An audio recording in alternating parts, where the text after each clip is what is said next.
Tatsuya est né dans la famille Yotsuba, l'un des clans de mages les plus puissants du Japon. La seule obsession de la famille était la création de mages puissants. Alors qu'elle était encore enceinte, sa mère, la chef du clan, a mis tous ses espoirs et ses prières dans l'espoir que son enfant serait un mage surhumain. Sa naissance a été célébrée, mais la joie s'est rapidement transformée en déception lorsqu'ils ont découvert qu'il ne pouvait pas utiliser la magie. À partir de ce moment, il est devenu un paria, harcelé et ignoré par tout le monde. Peu importe combien il pleurait ou criait, personne ne lui prêtait attention, pas même sa propre mère, celle qui avait le plus souhaité sa venue. Pour cacher la disgrâce et maintenir l'image publique de la famille, sa mère l'a assigné comme garde du corps de sa sœur. À partir de ce moment, Tatsuya n'a plus jamais pleuré. Ce n'était pas parce que l'envie de pleurer l'avait quitté, mais parce que des années de douleur et de souffrance l'avaient dépouillé de toute émotion. Lorsque les frères et sœurs arrivèrent à leur villa, ils furent accueillis par Onami, l'une des servantes de la famille. Ils entrèrent, laissant à Tatsuya la tâche de porter les bagages. Miyuki demanda bientôt à sa mère la permission d'aller se promener, et sa mère lui ordonna d'emmener Tatsuya avec elle. Réticente mais obéissante, Miyuki accepta. Elle marchait devant tandis que Tatsuya la suivait à une distance respectueuse.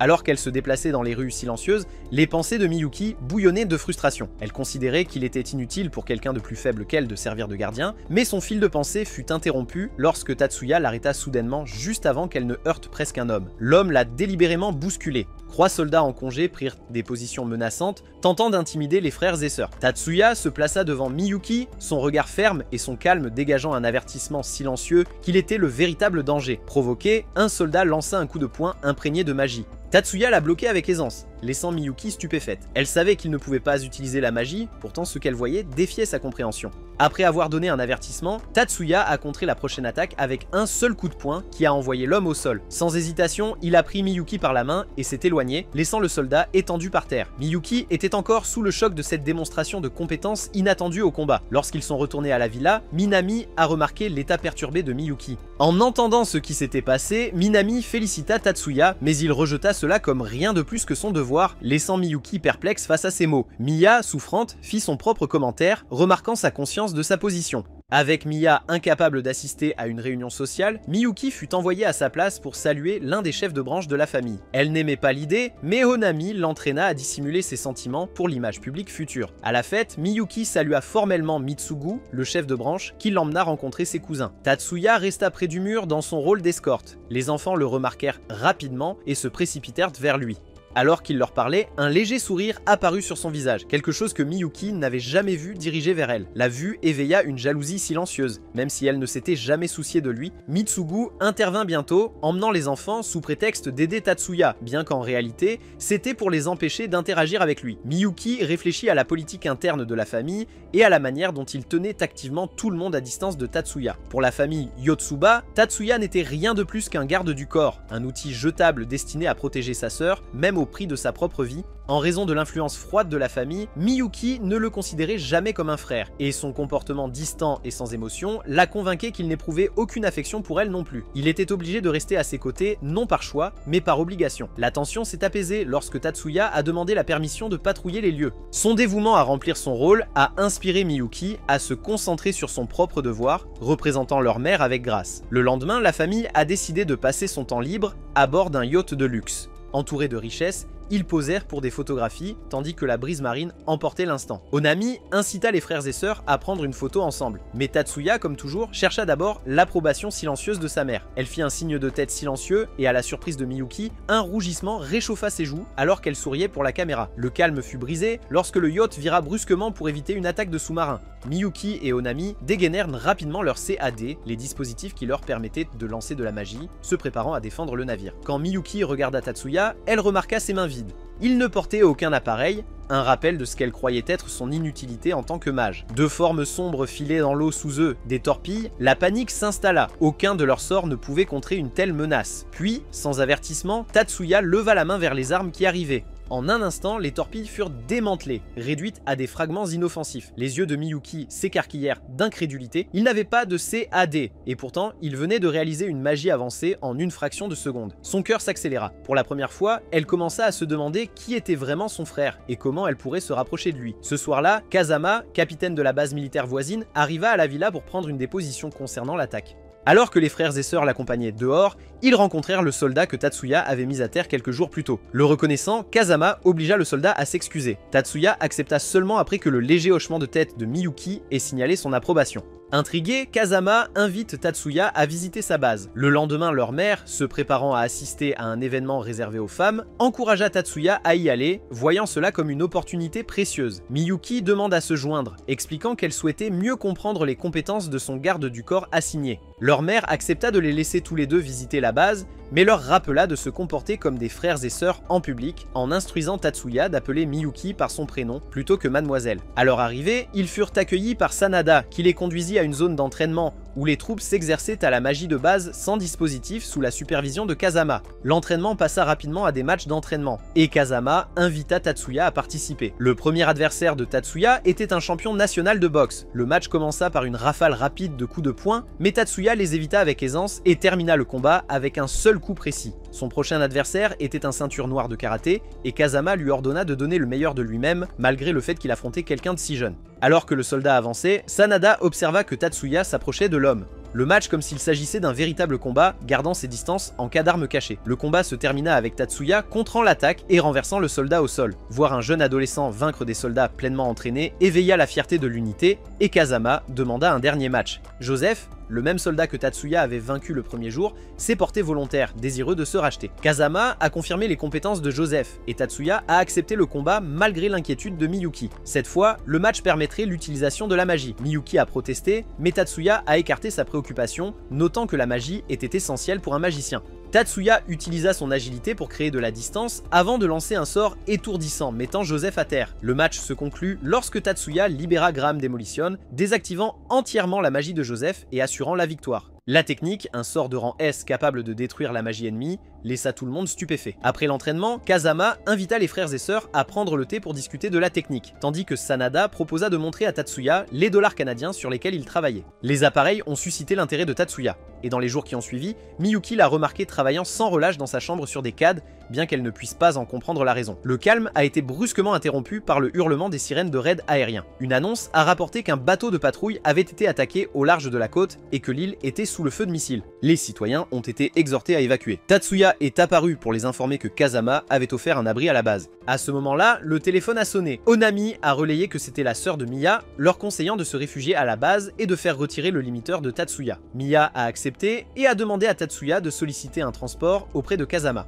À leur arrivée à la base, Joseph les guida vers une salle de repos, où ils attendirent avec une autre famille jusqu'à ce que l'abri soit prêt. Miya et Onami sentirent toutes deux que quelque chose n'allait pas, mais le groupe de 4 attendit en silence jusqu'à ce que le bruit des tirs les atteigne. Tatsuya tenta d'utiliser la magie pour explorer la zone, mais découvrit que la pièce était protégée, bloquant sa vue de l'extérieur. Miya lui ordonna d'enquêter, mais il hésita, inquiet de ce qui pourrait arriver à Miyuki en son absence. Ces mots déclenchèrent la fureur de Miya lorsqu'elle réalisa qu'il avait appelé sa sœur par son prénom, comme s'ils étaient égaux. Sa colère éclata et elle lui rappela sèchement son statut de simple garde du corps, le forçant à s'excuser. Pour assurer son obéissance, elle utilisa la magie pour le contraindre à suivre son ordre. À l'extérieur, Tatsuya se retrouva au milieu d'une fusillade entre le personnel de la base et les forces ennemies aidées par des traîtres. À l'intérieur, un soldat nommé Kinjo entra avec 3 camarades, assurant aux civils qu'il les conduirait en sécurité. Onami l'informa qu'un membre de leur groupe était sorti pour évaluer la situation, tandis que Miya suggéra que les soldats emmènent d'abord l'autre famille. Onami pensa brièvement que c'était par souci pour son fils, mais Miya précisa qu'elle ne faisait simplement pas confiance à ses hommes. Avant que la situation ne puisse changer, Joseph apparut et appela Kinjo, qui ouvrit le feu sans avertissement. Onami éleva immédiatement une barrière pour protéger Miya et Miyuki, mais l'un des traîtres lança un sort de suppression magique, coupant leur capacité à se battre. Joseph et Kinjo échangèrent des mots vifs, et lorsque Joseph toucha un point sensible, la suppression s'affaiblit. Miyuki saisit l'opportunité, éliminant le lanceur de sorts et libérant tout le monde de ses effets. La rage de Kinjo fut instantanée et il tourna son arme sur les 3, les abattant. Quelques instants plus tard, Tatsuya traversa le mur, utilisant le CAD sur lequel il travaillait pour désintégrer les 4 soldats traîtres. Son regard se posa sur Miyuki, gisant sans vie dans une mare de sang, et la panique s'empara de lui. Tombant à genoux, il appela son nom et posa une main sur sa poitrine, mais elle ne répondit pas. Elle était morte. Refusant de l'accepter, il cria qu'il ne la laisserait pas mourir et commença à lancer un sort magique unique. Dans son esprit inconscient, Miyuki se retrouva seule dans une ville en ruine et gelée. Elle entendit la voix de Tatsuya l'appeler et la tristesse l'envahit alors qu'elle regrettait la façon dont elle l'avait traité toute sa vie. Elle souhaitait avoir une chance de s'excuser, mais croyait qu'il était trop tard. Alors qu'elle s'effondrait, une vague de magie la submergea, réparant ses blessures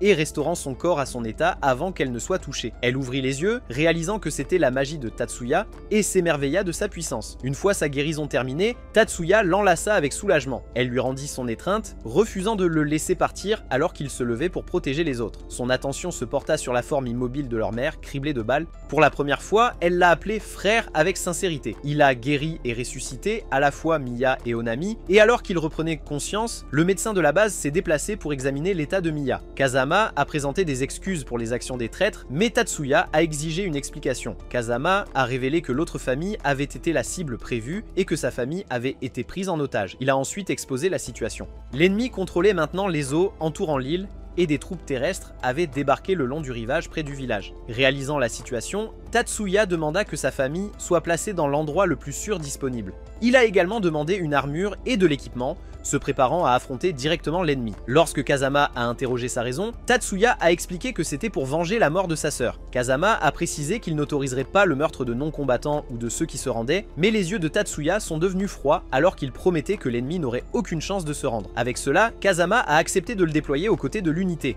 Alors que Tatsuya s'apprêtait à partir, Miyuki s'accrocha à lui, le suppliant de ne pas y aller. Il lui dit qu'il devait le faire, ils avaient à blesser la seule chose qui comptait pour lui. Le choix des mots attira son attention, mais il lui dit seulement qu'elle était assez grande pour que leur mère lui explique. Confiant en son pouvoir, il lui assura que personne n'était capable de le vaincre. Depuis leur position sécurisée, la famille regardait Tatsuya combattre aux côtés de l'armée contre les envahisseurs. Onami décrivit la scène comme un cauchemar vivant ennemi. Les soldats étaient désintégrés par sa magie et chaque fois que ses alliés étaient abattus, il les ressuscitait sans hésitation. Troublée et curieuse, Miyuki se tourna vers sa mère pour une explication. Miya la réprimanda pour l'avoir appelé frère avant de révéler la vérité. Tatsuya était né magicien défectueux. Dans le clan Yotsuba, la vraie magie signifiait altérer l'information pour créer un sort spécifique. Cependant, la capacité de Tatsuya se limitait à détruire et restaurer l'information à une échelle écrasante. Plusieurs verrous ont été mis en place. Basé sur son pouvoir pour l'empêcher de se venger ou de détruire le clan, son cerveau ne pouvait pas altérer l'information magique, alors Miya a mené de nombreuses expériences pour le forcer à changer, le dépouillant de toutes ses émotions, sauf une, son lien profond avec Miyuki.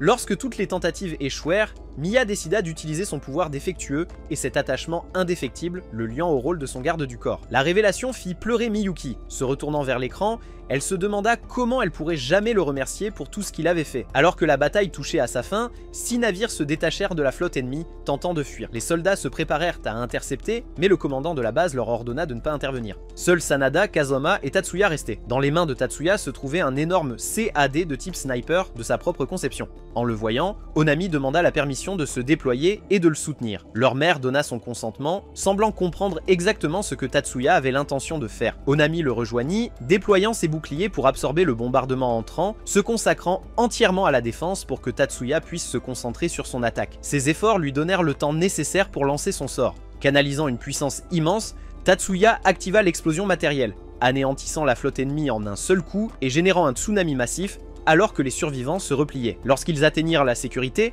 Tatsuya se tourna pour voir Onami s'effondrer. Elle avait épuisé jusqu'à la dernière goutte de son pouvoir magique pour le protéger. Dans ses derniers souffles, elle exprima sa satisfaction d'avoir choisi le moment de sa mort, un moment où elle avait accompli son véritable devoir et était morte en tant que personne, non pas comme un outil fabriqué. Elle exhorta Tatsuya à apprendre de son choix, puis ferma les yeux pour la dernière fois. 3 ans passèrent après le tristement célèbre incident d'Okinawa, un événement qui valut à Tatsuya le redoutable titre de dieu de la destruction. Dans la foulée, il a choisi de poursuivre ses études à Magic First High School, une institution affiliée à l'Université nationale de magie. Malgré ses vastes connaissances théoriques, ses résultats aux tests pratiques l'ont placé dans le 2e cours, un classement pour les étudiants ayant des compétences pratiques plus faibles. C'est le jour de la rentrée à First High School. Miyuki exprime sa déception que Onisama soit un étudiant de réserve, malgré le fait qu'il ait obtenu le meilleur score à l'examen d'entrée.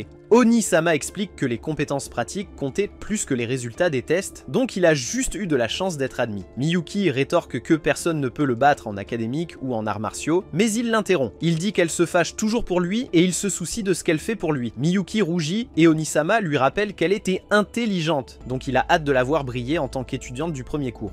Miyuki comprend son point de vue et s'excuse d'être égoïste. Onisama regarde le bâtiment de l'école tandis que des filles passent en parlant de son enthousiasme, même en tant que réserviste. Peu après, une étudiante lui demande s'il a besoin d'aide. Onisama la reconnaît comme une élève de cours, de classe supérieure. Alors, il s'incline et reste silencieux. Elle se présente comme Saigusa Miyumi, la présidente du conseil des élèves. Onisama se présente comme Shiba Tatsuya. Son nom lui dit quelque chose et elle essaie de lui poser plus de questions, mais une autre fille l'interrompt pour dire à Saigusa que les répétitions commencent. Dans la salle de matriculation, Tatsuya remarque l'agencement des sièges des Blooms et des Weeds.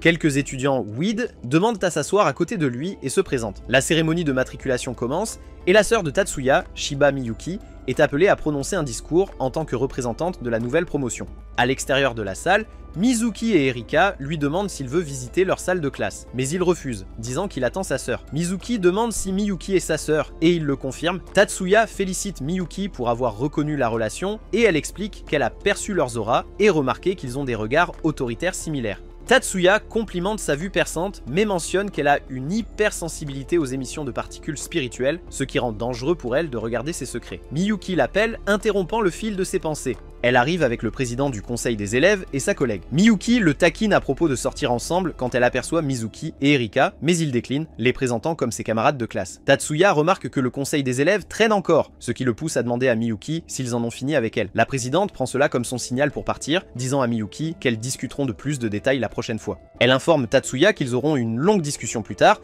puis sort tandis que son collègue fronce les sourcils de frustration. Plus tard dans la nuit, Tatsuya remarque l'expression de Miyuki quand elle va chercher du café, et il lui demande ce qui ne va pas. Elle explique qu'elle a reçu un appel de leur grand-père et de Sayuri, la félicitant pour son entrée au lycée. Elle se demande s'ils ont aussi contacté Tatsuya, mais il dit que non. Miyuki gèle la table de colère, se plaignant qu'ils n'ont même pas pu lui envoyer un email, mais Tatsuya la calme. Il explique qu'il a déçu leur père en choisissant d'aller au lycée au lieu de reprendre l'entreprise familiale. Tatsuya dit que cela ne le met pas en colère, il voit simplement cela comme son père comptant sur lui. Tatsuya et Miyuki visitent un temple où Tatsuya s'entraîne avec des shinobi.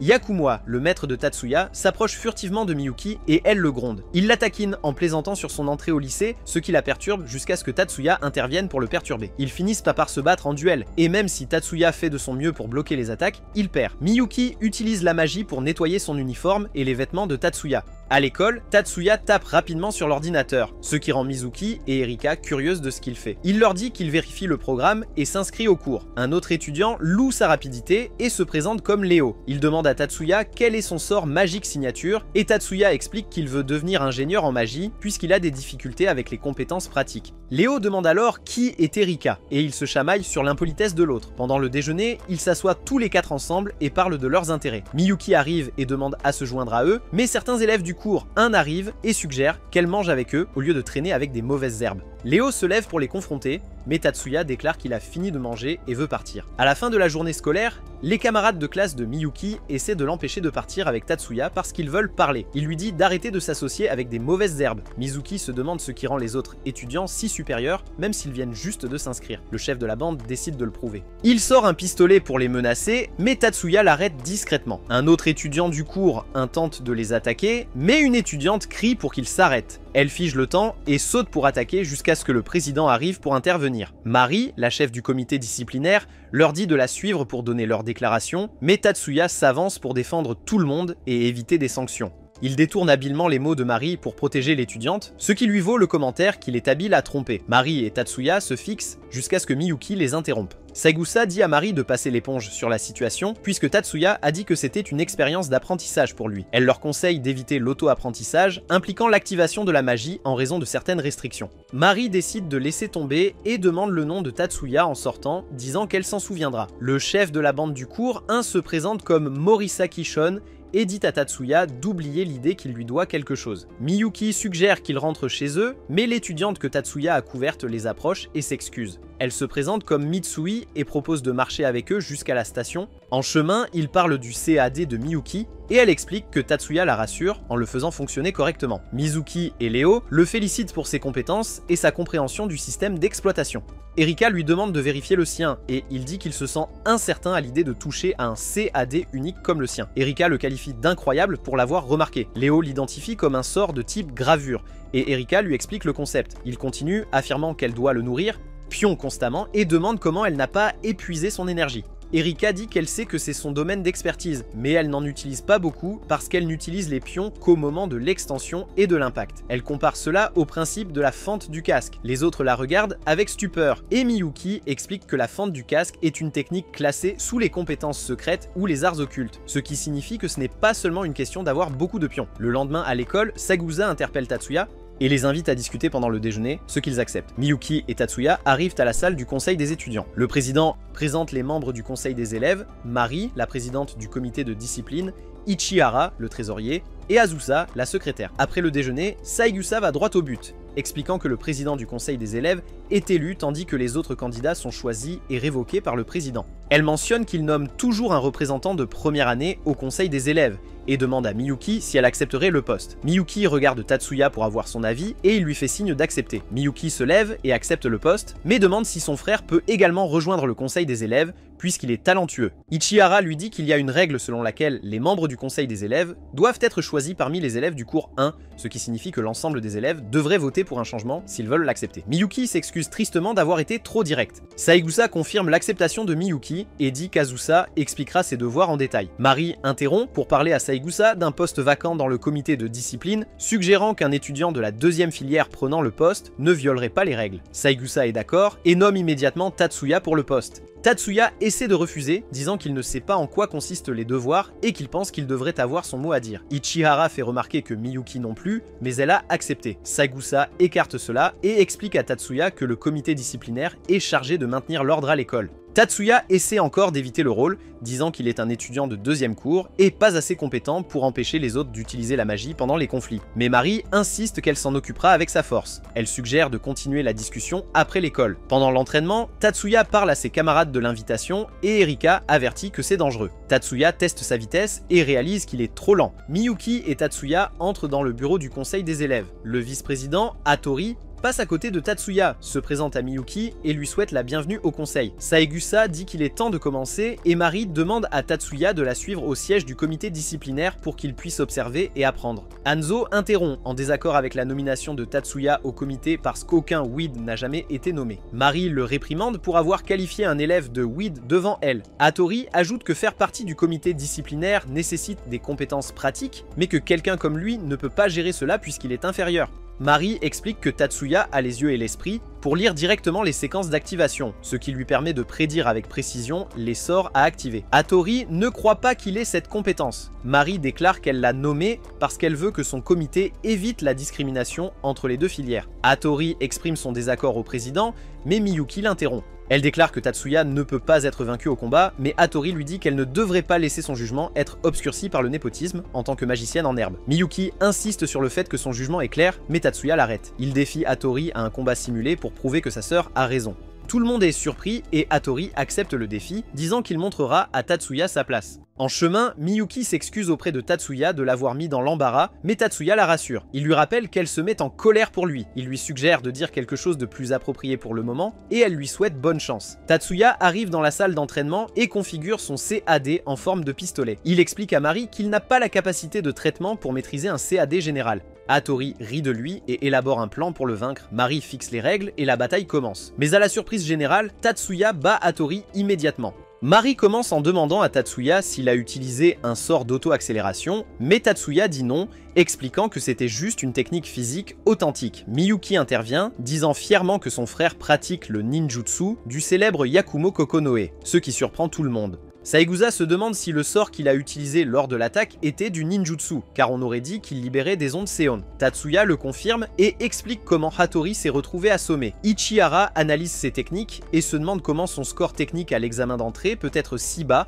malgré sa grande vitesse de traitement. Azusa vérifie son CAD et réalise que c'est une corne d'argent fabriquée par un mystérieux magicien de génie et elle s'en enthousiasme. Ichihara fait les calculs et se demande ce que Tatsuya a exactement accompli. Il précise que dans cette école, les évaluations multivariables ne se concentrent pas sur la vitesse de traitement, l'échelle de calcul ou l'intensité d'interférence. Hattori reprend conscience et explique que dans l'examen pratique, les scores de compétences magiques dépendent de la vitesse d'invocation des sorts, de la complexité de la séquence magique et de la force dans la réécriture des données cibles. Il souligne que les tests ne reflètent souvent pas les véritables capacités d'une personne. Hattori s'approche de Miyuki et s'excuse pour son commentaire sur le népotisme sadisme et elle s'excuse en retour d'avoir dépassé les bornes. Mari rappelle à Tatsuya leur plan de visiter le siège du comité disciplinaire. Une fois sur place, Mari s'excuse pour la salle de réunion en désordre. Tatsuya propose de la ranger, disant qu'en tant qu'ingénieur en magie en devenir, il ne peut pas supporter cet endroit. Mari se demande pourquoi il veut être ingénieur, étant donné ses compétences en combat, mais Tatsuya explique qu'à son niveau, il ne peut espérer plus qu'une licence de niveau C, peu importe ce qu'il fait. Mari lui rappelle pourquoi elle l'a recruté, mais Tatsuya pense que les étudiants de la classe supérieure du cours 2 pourraient ne pas apprécier d'être supervisés par un étudiant de niveau 1. Mari insiste sur le fait qu'il s'occuperait des étudiants de première année. Mieux, ils ne devraient pas avoir de préjugés puisqu'ils viennent de commencer. Tatsuya admet qu'il n'en est pas si sûr parce que quelqu'un lui a dit « Je ne vais jamais te reconnaître ». Quand Mari demande s'il parle de Murasaki, il hoche la tête. Elle l'informe qu'il rejoindra le comité sur recommandation de la faculté, ce qui déstabilise Tatsuya, incitant Mari à le taquiner. Deux étudiants entrent pour dire à Mari qu'ils ont terminé la patrouille du jour et qu'il n'y a eu aucune arrestation. Ils remarquent Tatsuya et elle le présente comme un étudiant de la classe 1E. L'un d'eux la corrige en disant que le terme approprié est élève de deuxième cours. Mari les avertit en plaisantant de faire attention s'ils ne veulent pas se faire battre. Elle partage la nouvelle de la défaite de Hattori et ils sont surpris car aucun élève ne l'a jamais battu auparavant. Ils accueillent Tatsuya dans leur équipe avec plaisir. Mari exprime sa frustration face à l'étiquetage ridicule de l'école entre les Blooms et les Weeds. Mais heureusement, les deux étudiants comprennent son point de vue et ont utilisé leur créneau de recommandation pour choisir des personnes qui ne sont pas affectées par les préjugés Bloom-Weed afin que le comité ne soit pas gênant pour lui. Ils tendent tous deux la main et se présentent. Plus tard dans la nuit, Miyuki rend visite à Tatsuya dans sa chambre et lui demande de calibrer son com, un CAD pour correspondre à la fonctionnalité qu'il a utilisée au combat car elle sent qu'elle manque dans ce domaine. Tatsuya explique qu'elle a le pouvoir de submerger complètement ses adversaires avec ses capacités magiques, donc les méthodes de combat conventionnelles peuvent ne pas fonctionner pour elle. Elle insiste quand même, et Tatsuya décide de faire quelques ajustements pour qu'elle n'ait pas à utiliser sa magie. Elle enlève tous ses vêtements et il scanne son corps. Après avoir terminé le processus, Miyuki enlace Tatsuya par derrière et le taquine, disant qu'elle se sent gênée, mais qu'il semble si calme parce qu'il ne la voit pas comme une fille. Tatsuya répond que s'il le faisait, cela causerait des problèmes. Elle demande s'il est plus intéressé par Sagusa ou Mari, puisqu'il aime leur parler. Miyuki le punit avec sa magie pour avoir eu des pensées inappropriées entouré de femmes de la haute société. Tatsuya tombe en transe et se réveille le lendemain. Miyuki s'excuse d'avoir poussé sa blague trop loin. Mari parle au comité de leur rôle et responsabilité. Elle présente Tatsuya et Morisaki comme les nouveaux remplaçants des étudiants diplômés, assurant le comité de leurs compétences. Après la réunion, Mari leur donne leurs outils et un CAD chacun qu'ils peuvent utiliser sur le terrain de l'école. Tatsuya demande s'il peut utiliser l'équipement du comité comme CAD. Elle accepte mais mentionne qu'il est obsolète. Tatsuya les prend quand même parce que ce sont des articles de haute qualité destinés aux experts. Mari le qualifie d'incroyable avant de partir. Morisaki dit à Tatsuya de ne pas se prendre pour quelqu'un d'important car il n'y a aucune chance qu'il puisse activer la magie en utilisant 2 KD à la fois en tant qu'élève de deuxième cours. À la foire de l'école, Tatsuya voit Erika être pressée de rejoindre certains clubs et il se précipite pour l'aider. Quand il s'arrête de courir, il voit accidentellement son décolleté, et elle réagit. Il s'excuse, et elle lui demande de rester avec elle pour le reste de la journée s'il est vraiment désolé. Ils regardent une démonstration de combat à l'épée, mais Tatsuya remarque qu'elle n'est pas excitée. Erika trouve cela ennuyeux. Soudain, des étudiants commencent à se disputer et se défissent pour un combat. Erika les identifie comme Mibu et Kirihara. Le combat commence et Mibu bat Kirihara, affirmant que dans un vrai combat à l'épée, elle l'aurait gravement blessé. Kirihara dégaine alors soudainement son épée et tente d'attaquer, mais Tatsuya se précipite instantanément pour l'arrêter.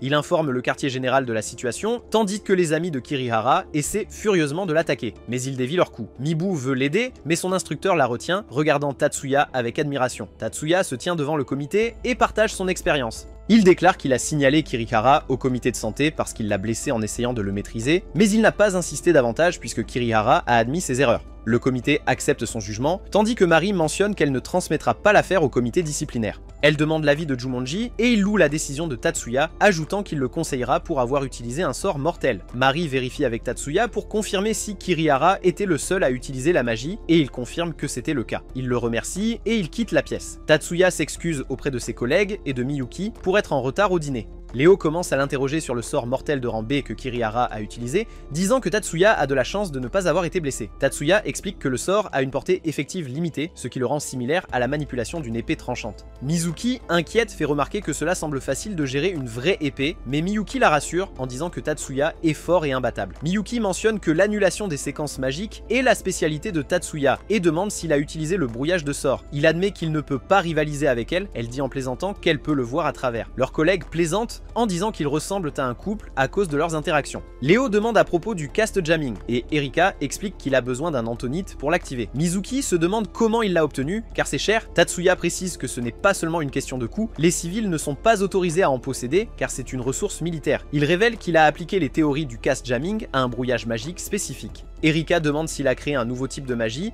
mais il explique qu'il a découvert la technique en utilisant ces deux zones CAD, l'une brouillant l'autre, tout en lançant une séquence magique. Léo se demande pourquoi cela doit rester confidentiel, puisqu'il l'a breveté. Tatsuya explique que la technique n'est pas encore perfectionnée, et le vrai problème est que la magie peut être bloquée sans Antonite. Erika explique que si une technique facilement accessible pour annuler les sorts magiques se répandait, cela bouleverserait la société. Tatsuya ajoute qu'il ne peut pas la rendre publique tant qu'une méthode pour contrer l'Antonite n'est pas trouvée. Miyuki souligne qu'il réfléchit trop, car tout le monde ne peut pas lire la séquence d'activation de son adversaire pendant le lancement comme lui. En patrouillant dans l'enceinte de l'école, Tatsuya reçoit un message concernant une bagarre dans le gymnase et se précipite pour la gérer, mais est pris en embuscade par un étudiant déguisé. En classe, Léo demande si Tatsuya a encore une réunion de comité, mais Tatsuya refuse, disant qu'il est en congé. Léo mentionne qu'il a été le point central des efforts de recrutement, les étudiants l'appelant le mystérieux élève de première année qui a vaincu les habitués du club de magie sans utiliser de magie. Miyuki arrive, et ils partent ensemble. Mibu s'approche et propose qu'ils sortent ensemble pour qu'elle puisse le remercier correctement, mais Tatsuya dit qu'il la rejoindra dans 15 minutes. Miyuki retourne à la salle du conseil des élèves, et Tatsuya lui dit au revoir. Miyuki exprime ses inquiétudes sur le fait que des gens l'entourent, pour des raisons égoïstes, une fois qu'ils découvriront sa force. Mais il la rassure en disant qu'il ne sera pas assez imprudent pour tomber dans des pièges. Tatsuya arrive au café, et Mibu le remercie encore pour son aide, mais Tatsuya minimise, disant qu'il a juste fait son travail. Mibu souligne que la situation a été résolue pacifiquement, car il a désamorcé la bagarre sans que personne ne soit blessé. Tatsuya demande pourquoi elle veut le voir, et elle explique qu'elle veut qu'il rejoigne l'équipe de Kendo. Tatsuya refuse, mais demande ses raisons pour le recruter. Mibu explique qu'il y a de la discrimination à l'école contre les non-utilisateurs de magie, alors ils ont formé une équipe pour eux, visant à présenter leurs arguments à la direction de l'école. Tatsuya se moque de sa compréhension et questionne ce qu'elle prévoit de faire après l'argumentation. Dans la salle du conseil des élèves, Mari demande à Tatsuya s'il a verbalement abusé de Mibu au café, car elle a entendu des rapports selon lesquels Mibu rougissait en sa présence. Miyuki, rempli de colère, questionne ce que Tatsuya a fait. Il la calme et clarifie qu'il n'a pas insulté Mibu. Au lieu de cela, il a appris que le comité disciplinaire a suscité le ressentiment des étudiants. Mari souligne que Mibu se trompe en pensant qu'il gagne des points car le comité est une position honorifique qui n'est pas soumise à évaluation. Saigusa ajoute que le comité a un pouvoir significatif dans l'école, ce qui fait que certaines personnes les perçoivent comme abusant de leur autorité, mais quelqu'un a manipulé cette perception parmi les étudiants. Tatsuya demande qui c'est, mais Mari dit qu'ils auraient arrêté la personne s'ils savaient. Tatsuya explique qu'il demande en fait qui est derrière la manipulation. Il utilise l'organisation politique internationale anti-magie, Blanche, comme exemple. Tatsuya et Saigusa discutent de l'organisation hostile envers la magie et elle dit qu'ils ne devraient pas la blâmer parce que l'école est une institution nationale où le gouvernement restreint et cache des choses. Mari demande ce que Tatsuya prévoit de faire à propos de Mibu et il dit qu'il attend sa réponse. Tatsuya se rend au bureau du conseiller pour une expérience de conseil visant à tester les capacités psychologiques des étudiants. En partant, le conseiller demande si Mibu l'a vraiment invité à sortir, mais il lui dit que c'est une rumeur sans fondement. Mibu dit à son capitaine qu'elle ne veut pas que les gens rejettent son côté non magique puisqu'elle est une étudiante de deuxième cours. Il répond que tous les étudiants de deuxième cours ressentent la même chose, mais qu'ils ont besoin des pouvoirs de Tatsuya quoi qu'il arrive. Plus tard dans la nuit, Tatsuya montre à Miyuki un extrait de Blanche, le groupe politique qu'il a mentionné plus tôt. Ils discutent de leurs activités secrètes et de la façon dont ils se comportent comme des terroristes en coulisses dans leur école. Ils ont une longue discussion à ce sujet et il conclut en disant que Miyuki a trouvé l'amitié avec Mizuki et Erika, mais qu'il ne laissera personne détruire la vie qu'ils ont construite. Tatsuya termine enfin son entraînement aux compétences pratiques plus rapidement que d'habitude après sa troisième tentative. Mizuki enregistre un temps de compilation de 940 millisecondes pour lui et mentionne qu'il est surprenant qu'il ait tant de mal avec les compétences pratiques. Il lui rappelle ses plaintes constantes sur son incompétence et elle dit qu'elle pensait qu'il était simplement modeste. Tatsuya lui dit qu'il ne serait pas camarade de classe s'il était moyen en compétences pratiques. Mizuki admet qu'il semblerait trop parfait et difficile à approcher s'il avait de bonnes compétences pratiques. Mizuki demande s'il se sent amer d'être étiqueté comme un étudiant sans compétences malgré ses talents spéciaux et il ne semble pas dérangé. Il écarte ses questions, pensant qu'elles ne sont pas loin de la vérité sur son manque de compétences. Mizuki analyse ses compétences et il loue sa perspicacité. Il admet que pour les sorts de base à système unique, il peut les invoquer plus rapidement en perfectionnant directement ses compétences, mais cette méthode ne fonctionne que pour les sorts qui ne nécessitent pas de nombreux processus.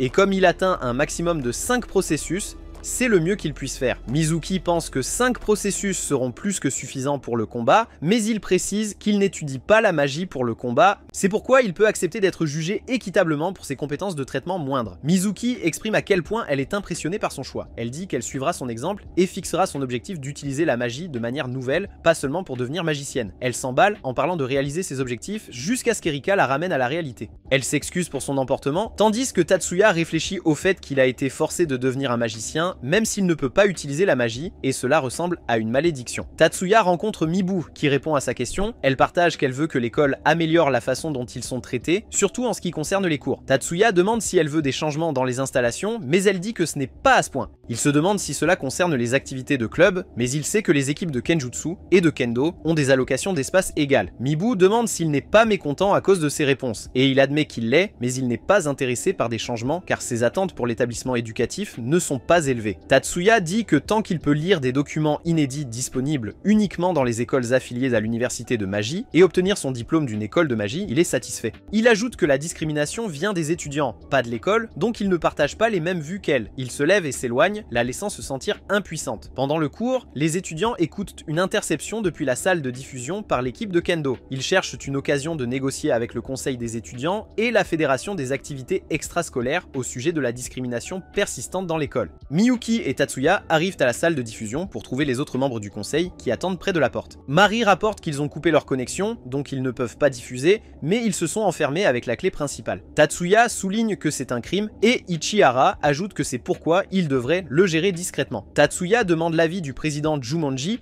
et il exprime le désir de négocier, bien que leur acte illégal ne puisse pas rester impuni. Tatsuya appelle Mibu pour lui faire savoir que le conseil des élèves veut négocier et lui garantit sa liberté. Après l'appel, il leur dit qu'il a obtenu son contact parce qu'elle a demandé à se rencontrer, et il ne s'est pas rendu compte que cela serait utile. Il leur ordonne de se préparer à mettre les autres en détention. Mari lui rappelle sa promesse de garantir leur liberté, mais Tatsuya précise qu'il n'a assuré que Mibu. Le conseil arrête les amis de Mibu et elle manque de frapper Tatsuya, l'accusant de l'avoir trahi. À ce moment-là, le président intervient et explique qu'ils écouteront leur demande, mais que les autres ont quand même commis une infraction punissable. Saegusa arrive et leur dit de libérer tout le monde parce qu'ils ne peuvent pas négocier seulement avec Mibu, puisque les autres sont aussi des étudiants. Elle les informe que l'école a confié le problème au conseil des étudiants. Elle demande à Mibu de la rejoindre pour discuter de la négociation de leur coalition. Le lendemain à l'école, Miyuki et Tatsuya s'approchent du président pour demander le résultat des négociations. Saegusa explique qu'ils veulent l'égalité entre les étudiants du cours 1 et 2, mais qu'ils n'ont pas de plan stratégique. Ils veulent que le conseil des étudiants prenne des mesures, donc elle a décidé d'organiser un forum ouvert le lendemain. Tatsuya s'inquiète que ce soit trop tôt et se demande qui représentera le conseil. Saegusa se propose, disant qu'elle est douée pour les arguments logiques, mais si les étudiants gagnent le débat, elle devra prendre en compte leurs demandes. La nouvelle du forum ouvert se répand rapidement parmi les classes du cours 2. Tatsuya aperçoit un étudiant qui met la pression sur Mizuki pour qu'elle prenne une décision et intervient. Il reconnaît le gars comme celui qui l'a attaqué plus tôt. Tatsuya lui dit de reculer car Mizuki n'est pas intéressé par ce qu'il propose. Alors qu'il s'éloigne, Mizuki explique que l'étudiant est Tsukasa Kinoe, le capitaine de l'équipe de Kendo. Elle mentionne qu'il veut qu'elle rejoigne une équipe pour les personnes ayant ses compétences, mais elle a refusé et il insiste. Plus tard dans la soirée, Miyuki et Tatsuya rendent visite à leur maître qui partage l'histoire de Tsukasa Kinoke. Il mentionne que Tsukasa vient d'une famille ordinaire et que ses yeux hypersensibles sont hérités de son grand-père. Miyuki demande comment il est lié à Blanche. Et monsieur. Yakumo explique que le demi-frère aîné de Tsukasa est le chef de la branche japonaise de Blanche, et qu'il a placé Kinoe à First High School pour une raison. Lors du forum ouvert, les étudiants expriment leur frustration, et Saegusa s'adresse à tout le monde. Elle capte leur attention avec son discours, et promet de travailler à l'égalité, surtout au sein du conseil des étudiants. Ils l'applaudissent tous, mais soudain une explosion secoue la salle. Des membres de Blanche infiltrent l'école, et le conseil des élèves intervient pour protéger les étudiants, tandis que Miyuki et Tatsuya vont vérifier la salle de pratique qui a explosé. Léo retient Blanche jusqu'à ce que Miyuki arrive et les vainque avec de la magie. Tatsuya leur dit qu'ils sont des terroristes, ce qui signifie qu'ils peuvent riposter sans retenue puisqu'ils ne sont pas des étudiants. Ils demandent s'il y en a d'autres et Madame. Ono, leur conseillère, arrive pour les informer que la cible de Blanche est la bibliothèque, ce qui signifie que les attaquer n'est qu'une diversion. Elle mentionne que la force principale est là et Mibu est avec eux aussi. Tatsuya lui demande d'expliquer tout plus tard et elle lui demande une faveur. Elle veut qu'il donne une chance à Mibu parce qu'elle a des difficultés mentales, mais le travail était trop pour elle en tant que conseillère, donc Mibu est tombée dans leur piège. Tatsuya pense qu'elle est trop indulgente avec Mibu, et il dit avec colère à Miyuki de venir avec lui. Léo le traite d'un peu insensible, mais Tatsuya insiste sur le fait qu'il ne sera pas le seul à être blessé à cause d'une sympathie mal placée. Tatsuya part et ils le suivent. En chemin, Léo repousse les terroristes avec son sort activé par la voix. Il bloque leurs attaques avec son CAD et Erika se demande comment il ne s'est pas cassé. Tatsuya explique qu'il a un sort de renforcement sur le CAD, donc il ne peut pas se casser, peu importe la force avec laquelle il le frappe. Lorsqu'ils arrivent à la bibliothèque, Tatsuya utilise ses compétences de détection de séquences d'activation pour localiser les terroristes. Erika le félicite d'avoir des compétences qui les empêcheront d'être pris en embuscade. Elle saute pour attaquer les terroristes à l'entrée, tandis que Miyuki et Tatsuya s'envolent vers la salle spéciale où les terroristes essaient de voler les matériaux secrets de l'université de magie. Mibu, qui est avec eux, se demande pourquoi ils ont besoin de recherche magique de pointe alors que leur objectif est de lutter contre la discrimination. Les terroristes obtiennent l'accès mais la porte s'ouvre instantanément. Miyuki et Tatsuya entrent dans la pièce et Tatsuya disperse leurs matériaux, annonçant que leur complot est maintenant terminé. L'un d'eux essaie de tirer sur Tatsuya, mais Miyuki le défend en gelant le pistolet. Elle affirme qu'aucune intention malveillante envers Tatsuya ne pourrait lui échapper. Tatsuya dit à Mibu la dure vérité. Son rêve de créer l'égalité ne peut pas se réaliser car le monde est tel qu'il est et elle est manipulée. Elle demande avec colère si lutter contre la discrimination est mal. Elle affirme qu'il a dû être comparé à sa sœur à cause de son talent, donc il a dû faire face à une humiliation injuste. Miyuki l'interrompt, ignorant ses paroles, en disant qu'elle aime et respecte Tatsuya, donc elle ne ressent aucun mépris pour lui. Miyuki exprime de la pitié pour Mibu, car elle s'est rendue inférieure et personne ne la méprise autant qu'elle se méprise elle-même. Les terroristes ordonnent à Mibu d'utiliser l'anneau, ce qu'elle fait, et ils lancent un sort de brouillage sur le groupe. Tatsuya bat les terroristes, mais Mibu s'échappe. Miyuki essaie de la suivre, mais Tatsuya l'arrête, confiant qu'Erika s'en occupera. Mibu arrive en bas et rencontre Erika. Erika la défie en plaisantant à un combat et attaque à pleine vitesse, surprenant Mibu. Elle mentionne avoir les mêmes compétences que Mari, mais Erika précise que ses compétences sont légèrement différentes. Erika brise avec succès l'épée de Mibu et lui dit de continuer, car elle veut la voir se surpasser pour détruire le spectre de la femme qui la retient. Mibu enlève sa bague, disant qu'elle n'en a pas besoin pour la battre. Elles se précipitent l'une vers l'autre, mais Erika la vainc instantanément. Elle se présente comme la fille de la famille Chiba et ajoute que Mari est son disciple, donc elle est meilleure que Mibu en Kinjutsu. Mibu perd connaissance et Erika la soutient. Le comité disciplinaire confronte Tsukasa sur son chemin et l'accuse d'être derrière l'attaque. Le conseil des étudiants se rassemble autour de Mibu, qui est alité malade. Elle partage comment le capitaine Tsukasa leur a parlé de la discrimination dans l'équipe de Kendo. Mibu leur raconte quand elle a commencé à se sentir inférieure et ce qui l'a poussée à écouter le capitaine. Peu de temps après son admission à l'école, elle a vu Mari utiliser ses compétences en épée magique pour gérer une situation causée par l'équipe de Kinjutsu, ce qui l'a vraiment impressionné. Mibu a demandé à Mari si elle pouvait l'entraîner, mais Mari l'a refusé froidement. Surprise, Mari a demandé ce qu'elle voulait dire par là. Mibu se souvient que Mari lui a dit qu'elle n'était pas à la hauteur et qu'elle devrait choisir un adversaire plus approprié. Mibu pensait que Mari avait dit cela parce qu'elle était une étudiante de deuxième cours. Mari l'interrompt et insiste sur le fait qu'elle n'a pas rejeté Mibu. Elle répète ce qu'elle a dit: avec mes compétences, je ne pourrai jamais être à la hauteur pour toi. Il vaudrait mieux que tu t'entraînes avec quelqu'un de plus digne. Mari explique qu'elle avait des compétences pures en escrime et que Mibu ne pourrait jamais la battre sans magie, c'est pourquoi elle a refusé l'offre. Mari pleure, se traitant d'idiote pour avoir gardé rancune contre Mari pendant toute une année à cause d'un malentendu, tout en minimisant sa propre force. Tatsuya la réconforte, disant qu'elle n'a pas perdu son temps car elle est devenue plus forte. Plus tard, Tatsuya demande où se trouve le quartier général de Blanche, car il prévoit de les éliminer tous. Les dirigeants du conseil essaient de le convaincre de ne pas y aller car c'est dangereux, mais il les ignore, déclarant qu'il éliminera quiconque perturbe sa vie quotidienne et celle de Miyuki. Miyuki, Erika et Léo se portent volontaires pour l'accompagner. Miyuki demande comment ils vont s'y rendre, et Tatsuya se dirige vers la porte pour révéler Madame Ono, qui a écouté en cachette. Elle leur fournit l'emplacement, et Jumonji se porte volontaire pour les accompagner, proposant de conduire. Il dit à Saegusa de rester en arrière et de garder le contrôle. Pendant que Jumonji attend près de sa voiture, Kihira se précipite après avoir entendu l'histoire de Mibu. Il supplie Jumonji de le laisser rejoindre, car il veut venger Mibu et exprimer sa colère envers ceux responsables de sa situation. Tatsuya assigne les rôles de chacun pour l'infiltration. Il dit à Léo et Erika de sécuriser leur voie de sortie et de s'occuper de quiconque essaie de s'enfuir pendant qu'il entre avec Miyuki. Il fracasse le portail d'entrée en utilisant le sort d'activation vocale de Léo, combiné à la pleine vitesse de la voiture. Miyuki et Tatsuya entrent dans le bâtiment et il sent un groupe d'hommes armés à proximité. Il presse Miyuki de le suivre et il trouve le chef de l'organisation Japan Blanche. Il se présente comme Tsukasa Hajime et Tatsuya pointe immédiatement son pistolet CAD sur lui. Il leur ordonne de se rendre et de déposer leurs armes, mais Hajime rit simplement de Tatsuya.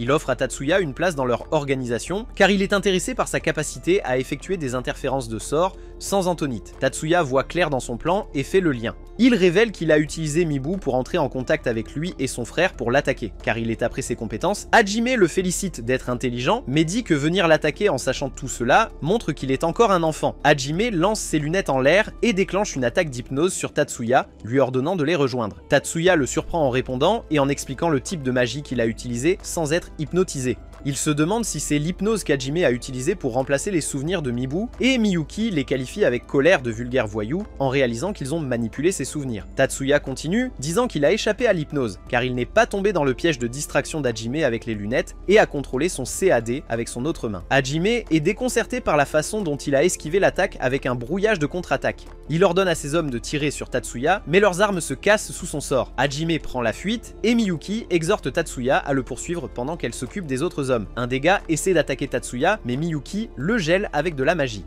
Tatsuya lui dit de ne pas trop forcer, car il ne valent pas la peine qu'elle se salisse les mains. Elle gèle furieusement les autres hommes pour avoir pensé à attaquer Tatsuya. Le président, Jumonji et Kirihara neutralisent quelques soldats en se dirigeant vers le bâtiment. Tatsuya s'approche de la cachette de Hajime, où ses hommes l'entourent. Tatsuya entre et détruit leurs armes. Ils essaient d'utiliser une interférence de sort sur lui, mais il perçoit leurs compétences et la source. Hajime ordonne à ses hommes de tuer Tatsuya, mais il riposte en utilisant un sort d'interférence. Hajime, choqué, demande comment Tatsuya peut utiliser la magie sous interférence de sort, et tente de s'échapper, mais la porte s'ouvre brusquement et Kirihara entre. Tatsuya dit à Kirihara que Hajime est le chef de la branche japonaise de Blanche et lui coupe le bras avec colère pour avoir trompé Mibu. La sécurité privée arrive pour évacuer le bâtiment, tandis qu'Erika se plaint qu'ils n'ont pas eu l'occasion de se battre. Miyuki court vers Tatsuya et lui demande s'il va bien, ce qu'il confirme. Elle essaie d'expliquer comment elle a gelé les hommes par colère, mais il la rassure que tout va bien. Tatsuya rend visite à Mibu à l'infirmerie, l'informant qu'elle sera hospitalisée un moment, ainsi que Tsukasa, puisqu'ils ont tous deux été victimes d'hypnose pour éviter que leurs souvenirs ne soient à nouveau influencés. Il lui assure qu'ils ne feront pas face à des accusations car l'école a décidé de garder l'affaire secrète. Il a lui faire savoir quand elle sera sortie pour qu'il puisse célébrer avec elle. À l'extérieur de la chambre, il aperçoit un homme, Monsieur Ayama, qui retourne auprès de la famille Yotsuba pour faire un rapport sur la situation. Ayama demande à la chef de famille si la situation doit rester telle qu'elle, et la dame répond que tant que Tatsuya remplit ses devoirs en tant que gardien de Miyuki, ils les laisseront tranquilles. Miyuki, Erika et Tatsuya rendent visite à Mibu le jour de sa sortie et Tatsuya est surpris de la voir si heureuse avec Kirihara. Erika mentionne que Kirihara lui rend visite tous les jours, ce qui les a rapprochés. Ils s'approchent de Mibu et échangent des politesses. Le père de Mibu appelle Tatsuya à part et le remercie d'avoir sauvé sa fille. Tatsuya répond humblement qu'il n'a pas fait grand chose. Il l'a simplement repoussé sans réfléchir, tandis que Chiba et sa sœur l'ont aidé à retrouver sa dignité. Le père de Mibu explique qu'il savait que sa fille ne pouvait pas utiliser la magie, mais il ne réalisait pas qu'elle avait des difficultés à cause de cela. Il partage que Mibu lui a dit que les mots de Tatsuya sur le fait de ne pas gâcher ses années l'ont sauvé, donc il insiste pour le remercier. Tatsuya décline à nouveau la gratitude, et le père de Mibu mentionne que Azama a dit que Tatsuya est très humble. Tatsuya est surpris qu'ils se connaissent. Le père de Mibu dit qu'ils étaient camarades, et lui assure qu'il ne dira à personne ce qu'il a entendu à son sujet. Tatsuya retourne auprès de ses collègues et Mibu demande ce qu'il a discuté avec son père. Tatsuya explique que son père est un ami de quelqu'un qui l'a aidé quand il était plus jeune. Erika plaisante sur leur lien fort et se demande pourquoi Mibu a cessé de poursuivre Tatsuya pour Kirihara. Mibu explique qu'elle est vraiment tombée amoureuse de Tatsuya, mais qu'il était trop fort pour qu'elle puisse le suivre, tandis que Kirihara était prêt à marcher à son rythme. Tatsuya se joint aux taquineries sur Kirihara et part avec Miyuki. Elle lui demande s'il retourne à l'école et il confirme que oui. Elle se demande si c'est difficile pour lui d'aller à l'école juste pour elle compte tenu de ses grandes capacités. Mais Tatsuya répond que c'est sa seule chance de vivre une vie normale et qu'il l'apprécie avec elle. Pendant la séance d'entraînement de Miyuki et Tatsuya avec Monsieur Yakumo au temple Kyushuji, Tatsuya sent une présence et Monsieur Yakumo demande à la personne, Haruka, de sortir. Il découvre que c'est Madame Ono. Tatsuya demande ce qu'elle cherche, mais elle remarque Miyuki s'entraîner pour le Mirage Bat et demande si elle participe à la compétition des 9 écoles. Monsieur Yakumo répond qu'elle participe effectivement au Mirage Bat et au tournoi des piliers de glace. Tatsuya lui rappelle sa question restée sans réponse. Yakumo explique qu'elle est son élève et une détective privée pour la sécurité publique. Tatsuya loue son sort de dissimulation impressionnant. Elle leur demande de garder son identité secrète. Et Tatsuya l'exhorte à les avertir des situations comme l'attaque de Blanche. La classe de Tatsuki gagne le match de football, mais Tatsuya et Léo félicitent le meilleur joueur de la classe suivante pour sa maîtrise du ballon. Il s'approche de lui pour se présenter. Il dit qu'il avait l'intention de rencontrer Tatsuya et Léo car il respecte quiconque peut gérer Erika. Léo demande s'il connaît Erika, mais elle s'approche par derrière et dit qu'ils sont amis d'enfance, bien qu'il l'ait évité ces 6 derniers mois. Mikihiko demande à propos de la tenue d'entraînement d'Erika et elle essaie d'expliquer, mais il critique la tenue jusqu'à ce qu'elle donne un coup de pied à Léo avec colère. Le conseil des étudiants se réunit pour discuter de la compétition à venir entre les 9 écoles nationales affiliées à la magie du pays.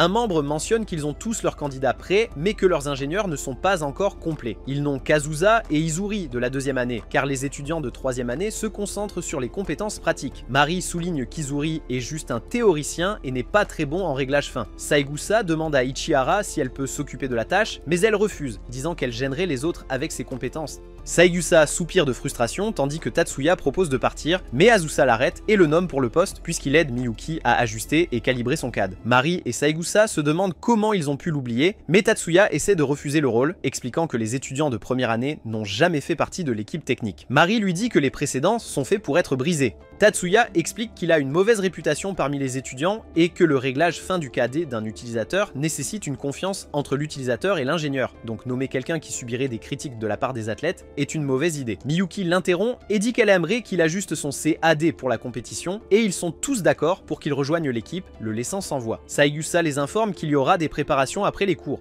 Après les cours, Tatsuya sort ses cornes d'argent et Azusa les admire avec émerveillement. Elle loue Lord Tora Silver, l'ingénieur derrière les cornes d'argent, et décrit sa vision de lui à Tatsuya, qui est impressionné par ses observations. Ichihara travaille sur son ordinateur et reçoit des notifications d'avertissement, tandis que Saigusa propose d'aider Azusa avec son devoir. Elle mentionne qu'il s'agit d'un rapport sur les 3 grands mystères de la magie basé sur le poids. Elle analyse le rapport avec ses propres mots et propose une expérience qu'elle pense fonctionnerait. Saigusa rétorque que si c'était si simple, quelqu'un l'aurait déjà essayé. Ichihara mentionne qu'une expérience a été menée en anglais 1 an avant la dernière, basée sur l'idée d'Azusa, mais elle a échoué. Azusa demande pourquoi, mais ils n'ont pas de détails. Ils demandent ensuite l'avis de Tatsuya et il leur explique en détail. Les dirigeants du conseil annoncent la nomination de Tatsuya en tant qu'ingénieur aux membres. Le président Jumonji remarque que certaines personnes ne sont pas d'accord, alors il encourage Tatsuya à montrer ses compétences. Kihihara se porte volontaire pour être utilisé dans l'expérience. Il demande à Tatsuya de copier les paramètres du CAD de Kihihara sur un nouveau CAD pour une utilisation compétitive et de le rendre utilisable immédiatement sans toucher à la séquence d'activation. Tatsuya se met au travail et certaines personnes commandent ses compétences en réglage manuel.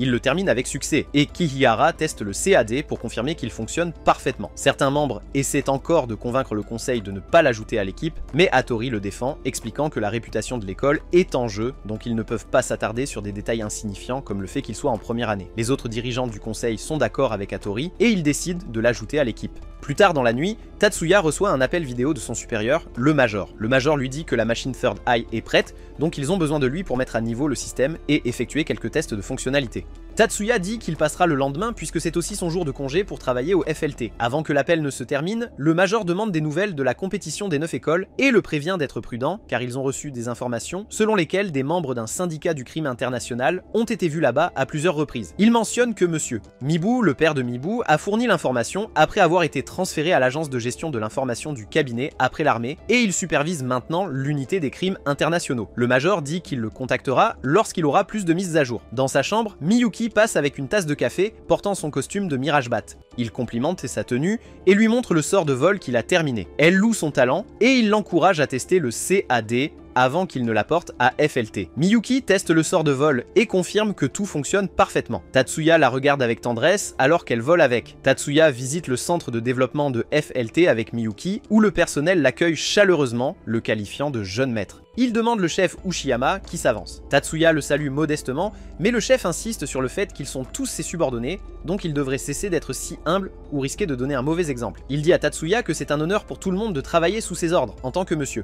Argent. Cependant, Tatsuya souligne qu'il n'y aurait pas de Taurus Silver sans lui, Monsieur Taurus, le chef de l'installation. Le système de boucle pour les cornes d'argent n'aurait pas été possible sans ses compétences techniques. Le chef Ushiyama écarte les éloges et dit qu'il est temps de passer aux affaires. Tatsuya présente le prototype de l'appareil volant et le chef est émerveillé. Tatsuya explique le concept et le chef demande à un des membres du personnel combien de modèles ils ont disponibles. Le membre du personnel répond qu'ils en ont 10, mais le chef lui ordonne d'apporter tout ce qu'ils ont, affirmant qu'ils traitent avec un sort de vol qui pourrait changer l'histoire de la magie moderne. Le personnel teste l'appareil volant, confirmant qu'il peut accélérer à la fois verticalement et horizontalement. L'équipe technique vérifie ses fonctionnalités et son système de contrôle, détectant que tout fonctionne parfaitement, alors il célèbre le développement réussi. Après le test, les testeurs reviennent fatigués et Tatsuya se rend compte que le traitement continu de la séquence d'activation serait trop stressant pour eux. Le chef Uchiyama explique que, comparé à lui et Miyuki, un magicien moyen dispose seulement d'une petite quantité de Pysian. Tatsuya suggère qu'ils doivent améliorer l'efficacité du schéma d'absorption automatique du CAD,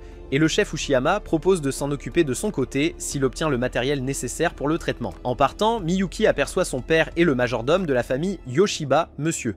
Aoki, il salue Miyuki seule, mais elle lui rappelle qu'elle n'est pas seule, insistant pour qu'il reconnaisse Tatsuya.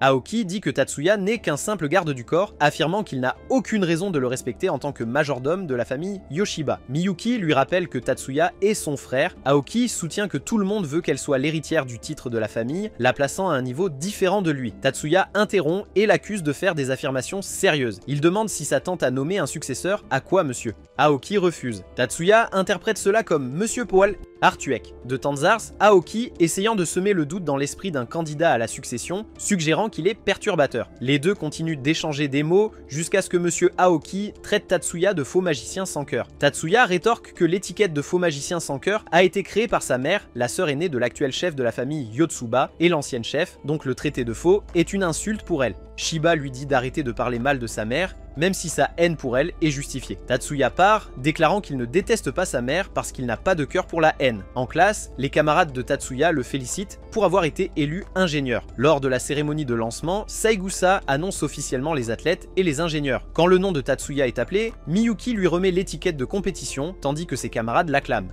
Tatsuya présente ses compétences en ingénierie aux athlètes féminines, mais certaines ne montrent aucun intérêt pour son aide et commencent à se disputer entre elles. Il soupire et suggère de commencer la réunion. Pendant la séance d'entraînement, Mizuki jette un coup d'œil aux athlètes, mais son attention se détourne lorsqu'elle voit une explosion magique provenant d'un des bâtiments de l'école. Elle marche dans le couloir et jette un coup d'œil dans la salle d'expérimentation pharmaceutique pour trouver Mikihiko en train de pratiquer la magie. Mikihiko remarque sa présence et les esprits de l'eau se tournent vers Mizuki, mais Tatsuya intervient et les arrête. Il calme Mikihiko, disant que Mizuki a perturbé la concentration des sorciers. Mikihiko s'excuse pour son inexpérience et remercie Tatsuya de l'avoir sauvé. Tatsuya évalue la magie de Mikihiko et la qualifie de magie ancienne. Mikihiko admet qu'il pratiquait sa magie d'invocation avec un esprit de l'eau. Tatsuya demande à Mizuki ce qu'elle a vu et elle décrit des orbes de lumière dans différentes nuances de bleu. Mikihiko regarde ses yeux avec émerveillement, mais Tatsuya les interrompt, incitant Mikihiko à s'excuser. Il pense que Mizuki a des yeux de cristal et veut les voir de près. Mikihiko explique le concept des yeux de cristal à Tatsuya, concluant que Mizuki les a. Tatsuya remarque qu'elle est le genre de personne qui ferait vendre son âme à quelqu'un comme lui pour s'en approcher. Mikihiko est d'accord, disant qu'il y a un an,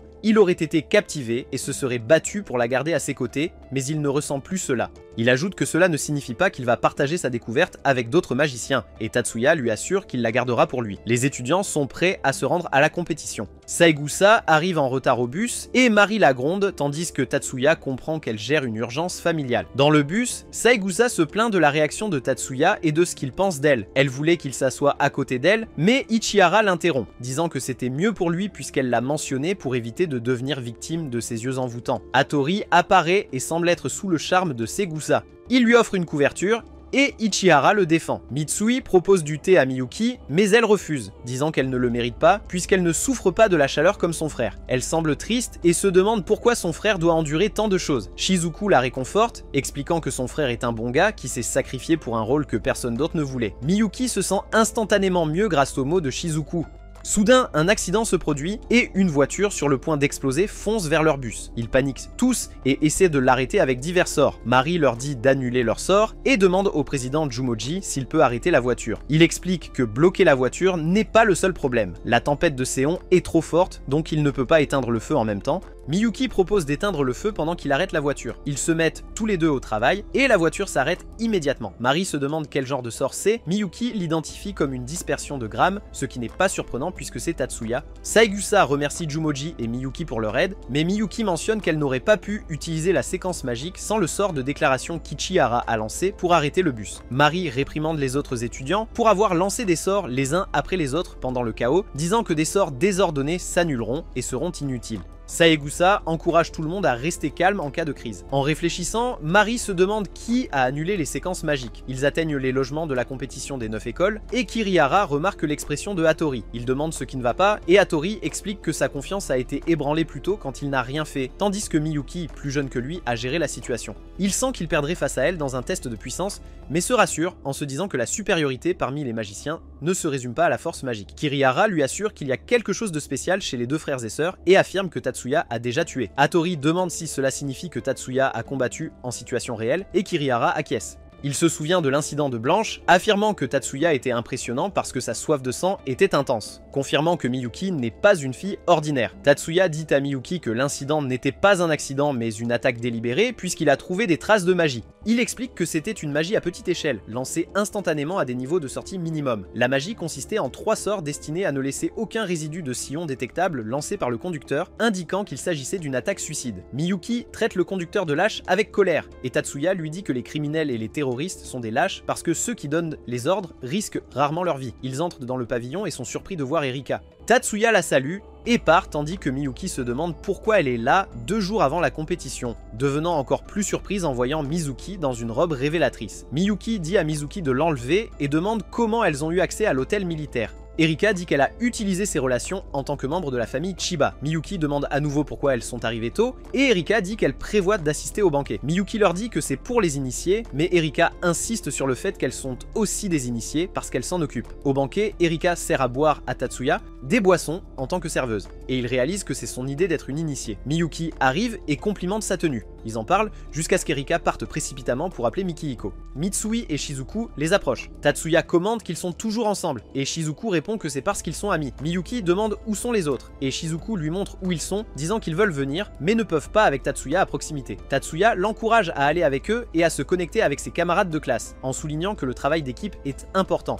Erika arrive avec Mikihiko et demande où est Miyuki. Tatsuya lui dit que Miyuki est avec ses camarades de classe et qu'il les présentera plus tard. Mikihiko dit que ça va parce qu'il se sent mal à l'aise de rencontrer quelqu'un en uniforme. Erika et Mikihiko se chamaillent avant que Mikihiko parte chercher les assiettes qu'Erika a indiquées. Tatsuya dit à Erika d'y aller doucement avec lui, mais elle explique que Mikihiko et elle sont là parce que leurs parents les ont obligés. Elle dit que ce n'est pas de la gentillesse, elle a juste pitié de lui puisqu'ils sont dans la même situation. Tatsuya dit qu'il ne posera pas de questions puisqu'il n'y a rien qu'il puisse faire. Erika remercie Tatsuya d'être froid car cela lui permet de s'exprimer sans se sentir pathétique puisqu'il ne montre aucune sympathie. Elle le remercie à nouveau et s'en va. Miyuki regarde Tatsuya et lui dit qu'il est insensible à la bienveillance des gens parce qu'il ne remarque pas qu'elle le fixe. Quelques étudiants d'une autre école la remarquent et leur chef demande qui elle est, ce à quoi un autre étudiant répond. Le banquet commence et l'hôte annonce que le président de l'association de magie, Monsieur Retsukudu, va dire quelques mots. Monsieur Retsu apparaît et joue un tour aux étudiants avec un tour de magie que Tatsuya détecte immédiatement. Monsieur Retsu finit par s'excuser pour sa plaisanterie.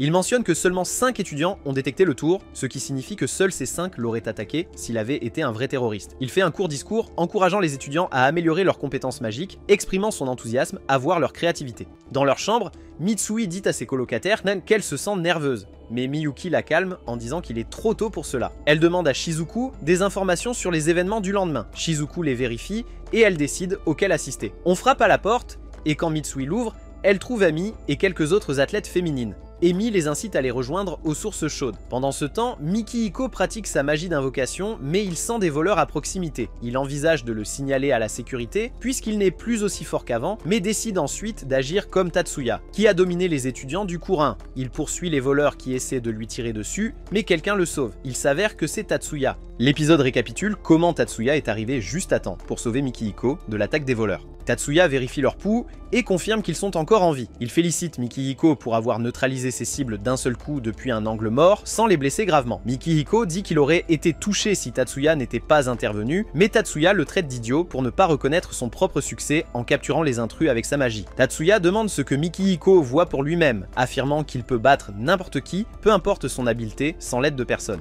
Tatsuya se demande pourquoi Mikihiko se dévaloriserait au point de ne pas croire en lui-même, et Mikihiko insiste sur le fait que Tatsuya ne comprend pas. Tatsuya l'encourage et explique que le problème réside dans les sorts de Mikihiko, pas dans son talent. Mikihiko, frustré, demande comment Tatsuya peut dire que le sort légendaire de sa famille est défectueux alors qu'il ne l'a vu s'entraîner que quelques fois. Tatsuya clarifie qu'il peut lire les séquences d'activation et analyser les séquences magiques. Mikihiko a du mal à le croire et Tatsuya admet qu'il ne peut pas le forcer. Tatsuya lui dit d'appeler la sécurité pendant qu'il surveille les intrus. Alors que Mikihiko s'en va, le Major arrive et remarque les sentiments de Tatsuya pour Mikihiko. Le Major souligne qu'il est inhabituel pour quelqu'un d'indifférent aux autres et se demande si Mikihiko résonne avec Tatsuya parce qu'ils partagent des luttes similaires.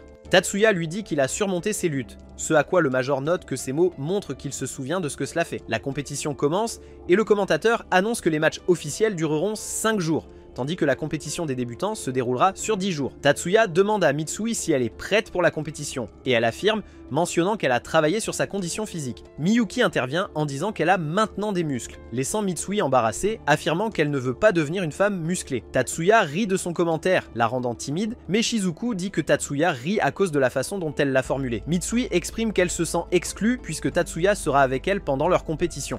Tatsuya la rassure en disant qu'il s'est entraîné avec elle et qu'il l'aidera à se préparer pour le match de planche mirage. Mais Mitsui reste peu impressionné. La compétition de planche aquatique commence avec Mari représentant les premières écoles secondaires. Elle se tient avec confiance sur sa planche alors que la course commence. Tatsuya analyse son utilisation de la magie et discerne qu'elle combine environ 3 sorts, rendant difficile la compétition pour ses adversaires. Tatsuya la qualifie de stratège, tandis qu'Erika remarque qu'elle n'est pas une personne gentille. Le commentateur déclare que le vainqueur est évident en raison de la distance entre les athlètes. Tatsuya se rend au bureau du major Kazama où il aperçoit d'autres responsables. Il l'incite à s'asseoir, mais il insiste pour rester debout. Un des officiels explique qu'il n'a pas été invité en tant qu'officier spécial et magicien de classe stratégique, mais en tant qu'ami inquiet qu'il se perde s'il continuait à rester debout. Tatsuya accepte de s'asseoir avec eux. Le major Azama l'informe que les intrus de la nuit précédente appartiennent aux No Head Dragons, le syndicat du crime international qu'il a mentionné. Tatsuya demande s'il vise la compétition des 9 écoles, mais le major n'est pas sûr. La dame servant le thé demande comment Tatsuya était présent lors de l'attaque. Il explique qu'il a senti leur présence en se promenant après avoir ajusté le CAD pour les matchs. Le major Azama se demande si les coéquipiers de Tatsuya connaissent son identité argentée, mais Tatsuya dit qu'il a gardé cette conversation secrète car c'est confidentiel.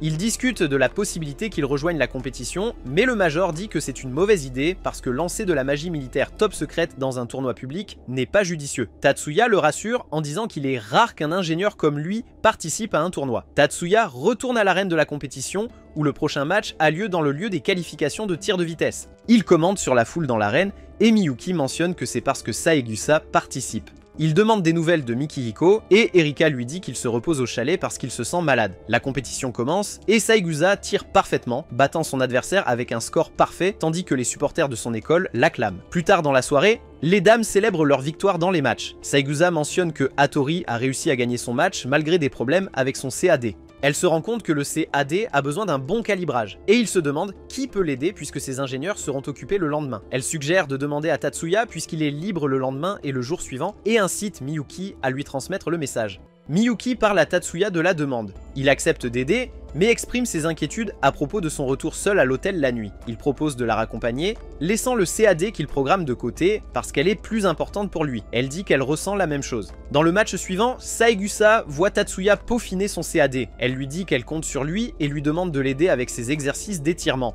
Elle dit qu'elle se sent comme son petit frère parce qu'il ne semble pas troublé en sa présence. Tatsuya dit qu'il veut observer d'autres athlètes, mais Izumi, la deuxième ingénieure, arrive et lui dit qu'elle s'en occupera pour qu'il puisse regarder le match de Saegusa. Comme prévu, Saegusa gagne encore. Certains athlètes, dont Tatsuya, se rassemblent pour regarder la performance de Kanon, confirmant que les femmes sont en tête. En retournant à leur tente, Ichihara l'informe que les résultats du ballon de foule masculin n'étaient pas ceux attendus, alors il calcule des projections pour savoir comment remporter le titre général. Tatsuya est d'accord, disant qu'ils doivent gagner 4 des 6 matchs restants pour remporter le titre général. Plus tard dans la nuit, Miyuki rend visite à Tatsuya dans sa chambre avec leurs amis. Erika remarque le CAD intégré et armé sur sa table. Miyuki demande si c'était le jouet avec lequel il jouait lorsqu'elle est venue auparavant et il le confirme. Il le montre à Léo et lui suggère de l'essayer. Léo et Tatsuya testent la nouvelle arme sur le terrain d'entraînement de combat derrière le pavillon. Léo tient la lame, tranchant l'air avec une section flottant en l'air. Tatsuya confirme le test et Léo le félicite pour avoir fait un excellent travail puisque la magie de renforcement fonctionne même lorsqu'elle est physiquement déconnectée. Tatsuya explique le concept et dit à Léo qu'il fera un test en direct. Il sort quelques balles pour Léo. Léo effectue le test et manie l'épée avec aisance. La compétition de demi-finale de planche de combat commence avec Mari représentant le premier lycée comme d'habitude.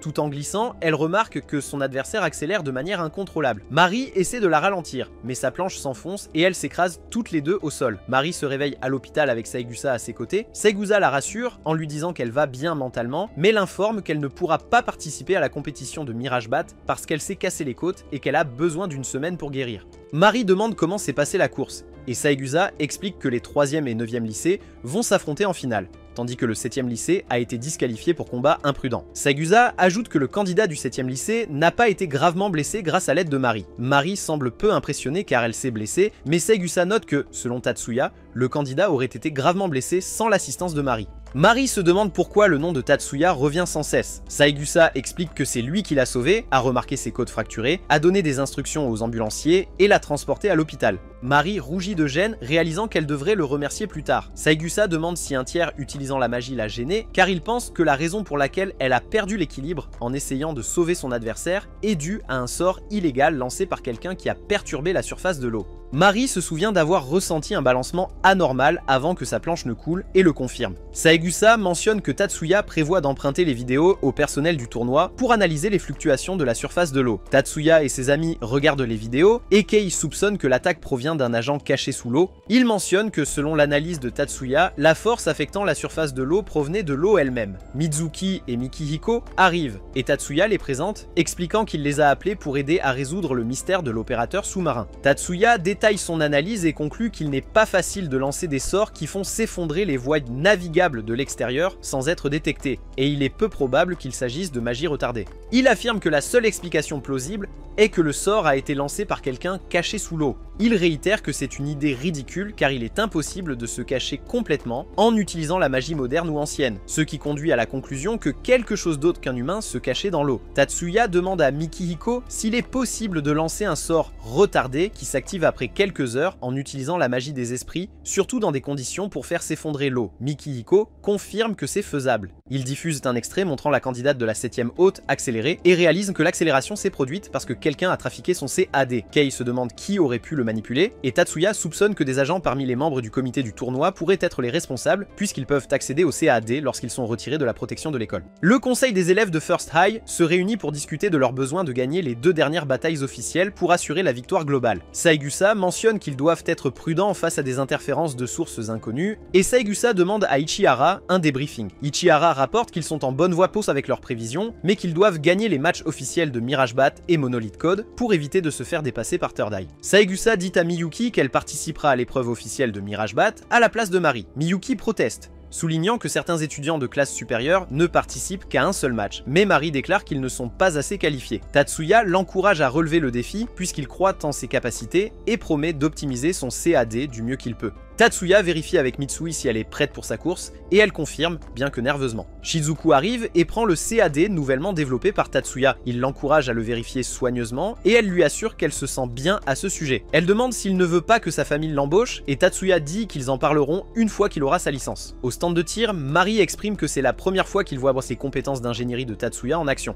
Ichihara note qu'il a reçu beaucoup d'éloges de la part des athlètes, et que de plus en plus d'étudiants lui demandent d'affiner leur CAD. Saigusa s'inquiète des impacts potentiels sur les autres matchs, mais Ichihara la rassure en disant que c'est sous contrôle. Alors que le tir commence, Shizuku exécute parfaitement et ils analysent ses compétences. Elle termine avec un score parfait et il félicite les compétences en ingénierie de Tatsuya. Tatsuya commente sur le CAD, exprimant sa surprise qu'ils aient visé les angles morts, mais les réglages n'étaient pas malveillants comme il s'y attendait. Shizuku lui dit qu'il s'inquiète trop puisque ce ne sont encore que les préliminaires.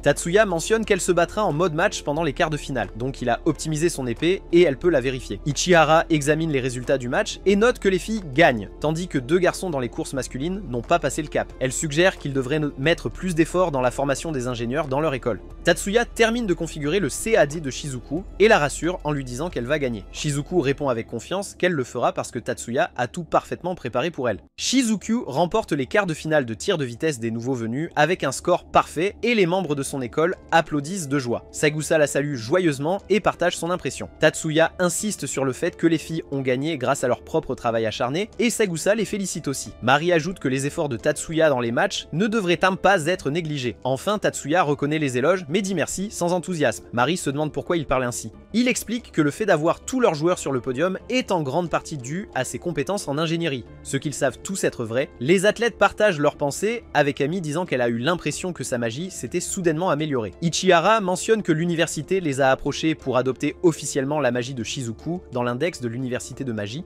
Tatsuya leur dit de mentionner Shizuku comme nom du développeur. Shizuku essaie de protester, mais il explique que la première personne à utiliser un nouveau type de magie est crédité comme développeur, et il veut aussi éviter l'embarras de ne pas pouvoir utiliser la magie. Segusa interrompt leur discussion et dit à Tatsuya qu'elle compte sur lui pour les prochains matchs. Les athlètes du lycée numéro 3 se rassemblent pour discuter de la stratégie du lycée numéro 1. Leur leader, Masaki, remarque que les filles ne gagnent pas grâce à leurs compétences magiques, car certaines d'entre elles ne semblent pas avoir des capacités exceptionnelles. Il dit que leurs défaites ne sont pas dues à un manque de talent, donc il doit y avoir une autre raison. George théorise qu'ils ont un excellent ingénieur. Il suppose que l'ingénieur derrière la vitesse de tir des filles a des compétences incroyables. Masaki demande à George à propos de l'arme utilisée par Shizuku, et George confirme que c'est une arme généralisée. Les autres étudiants ne peuvent pas croire qu'une arme généralisée puisse exister sous forme de fusil, mais Masaki les assure que c'est le cas. George explique que c'est une technologie de pointe révélée l'été précédent, mais que le prototype était trop imprécis pour une utilisation immédiate. Masaki mentionne qu'il a vu le dispositif réel pendant le match, concluant que les compétences de l'ingénieur dépassent le niveau du lycée.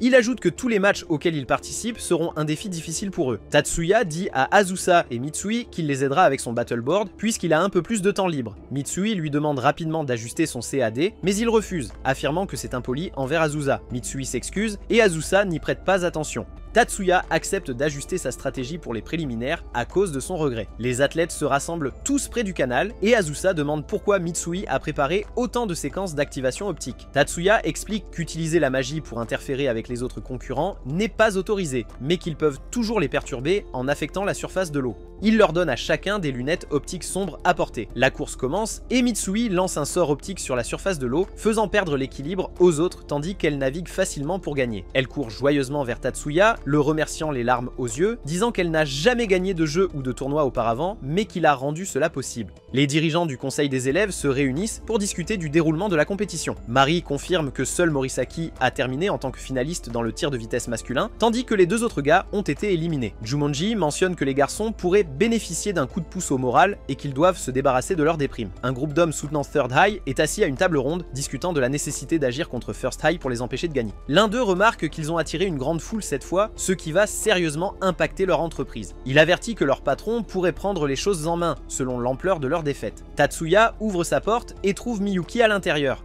Il l'encourage à retourner dans sa chambre, expliquant que le manque de sommeil peut nuire à sa concentration et qu'elle n'est pas invincible quand il s'agit de perdre. Miyuki le supplie de lui accorder juste un peu de son temps. Elle lui dit que Shizuku l'a informé qu'il a refusé l'occasion d'ajouter son nom à l'index. Elle demande s'il l'a fait à cause de leur tante et il le confirme. Il explique que l'université a un pouvoir considérable, donc il est possible que son identité en tant que Silver, que la famille Yotsuba a gardée secrète, puisse être révélée. Il ajoute qu'il n'a pas encore assez de ressources pour vaincre leur tante, la reine de la nuit ou la famille Yotsuba, alors sa meilleure option est de suivre leurs règles. Miyuki se met à pleurer et le serre dans ses bras, disant qu'elle sera toujours à ses côtés. Shizuku est habillée d'une tenue traditionnelle pour son match de bris de piliers de glace. Tatsuya s'inquiète de savoir si c'est un bon choix et si la robe ne va pas la gêner, mais elle le rassure en disant qu'elle se sent à l'aise. Elle remarque que c'est moins voyant que ce que portent Kanon et Ami. La compétition commence et l'adversaire de Shizuku arrive en costume. Les étudiants les encouragent et Mitsui demande si Miyuki ne va pas rejoindre Tatsuya. Miyuki explique qu'elle veut vérifier la main de Shizuku puisqu'elles vont concourir.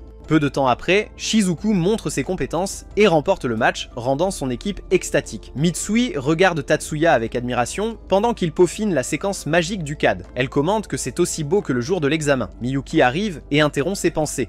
Peu après, les étudiantes de la classe supérieure du conseil des élèves arrivent pour encourager Miyuki. Tatsuya lui dit de ne pas être nerveuse à cause de leur présence, et elle est d'accord, disant qu'il est toujours à ses côtés. Alors que le match commence, Miyuki déchaîne une magie infernale pour briser tous les piliers de glace, laissant son adversaire sans défense. Les étudiantes plus âgées expriment leur émerveillement devant la maîtrise de la magie par Miyuki. Plus tard, les athlètes féminines se rassemblent autour de Tatsuya pour discuter du match de Miyuki et le remercier d'avoir calibré leur CAD. Morisaki surprend leur conversation, furieux, et quitte la pièce en trombe. Ses camarades athlètes le poursuivent et il leur dit qu'ils gagneront le jeu Monolith Code le lendemain. Il dit à Tatsuya d'attendre, affirmant qu'il lui montrera que les fleurs sont meilleures que les mauvaises herbes. Les élèves de première année du 3e lycée se présentent à Tatsuya en tant que Masako et Shinkuro. Tatsuya, reconnaissant leur titre, demande ce que le prince cramoisi et le cardinal George veulent de lui avant leur match. George admet qu'il n'a jamais entendu le nom de Tatsuya auparavant, mais promet de s'en souvenir. Il dit que Tatsuya est probablement l'ingénieur le plus prodigieux de l'histoire de la compétition des 9 écoles et qu'ils sont venus voir à quoi il ressemble. George mentionne qu'il participe au jeu Monolith Code, mais Tatsuya précise qu'il n'est pas responsable de l'événement.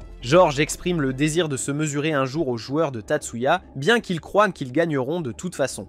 Pendant ce temps, Mitsui participe à un autre jeu de planche aquatique. Erika commente le choix des concurrents de porter des lunettes noires pour éviter d'être affecté par la séquence d'activation optique de Mitsui à nouveau. Mikihiko souligne qu'il joue seulement le jeu de Tatsuya car il n'utilisera pas une stratégie simple 2 fois. La course commence et les filles partent plus vite que Mitsui, mais elles accélèrent soudainement, créant un écart significatif. Erika dit que c'est comme si une ombre était tombée sur le parcours, mais Mikihiko explique que les lunettes noires font croire à tort aux adversaires de Mitsui que les parcours aquatiques se terminent à la frontière de la lumière et de l'obscurité, alors ils hésitent à entrer dans l'obscurité. Mitsui remporte la course, souriant joyeusement. Segusa félicite les athlètes du brise-glace pour leur performance impressionnante. Elle note que le tournoi leur a permis de partager la première position plutôt que de rivaliser.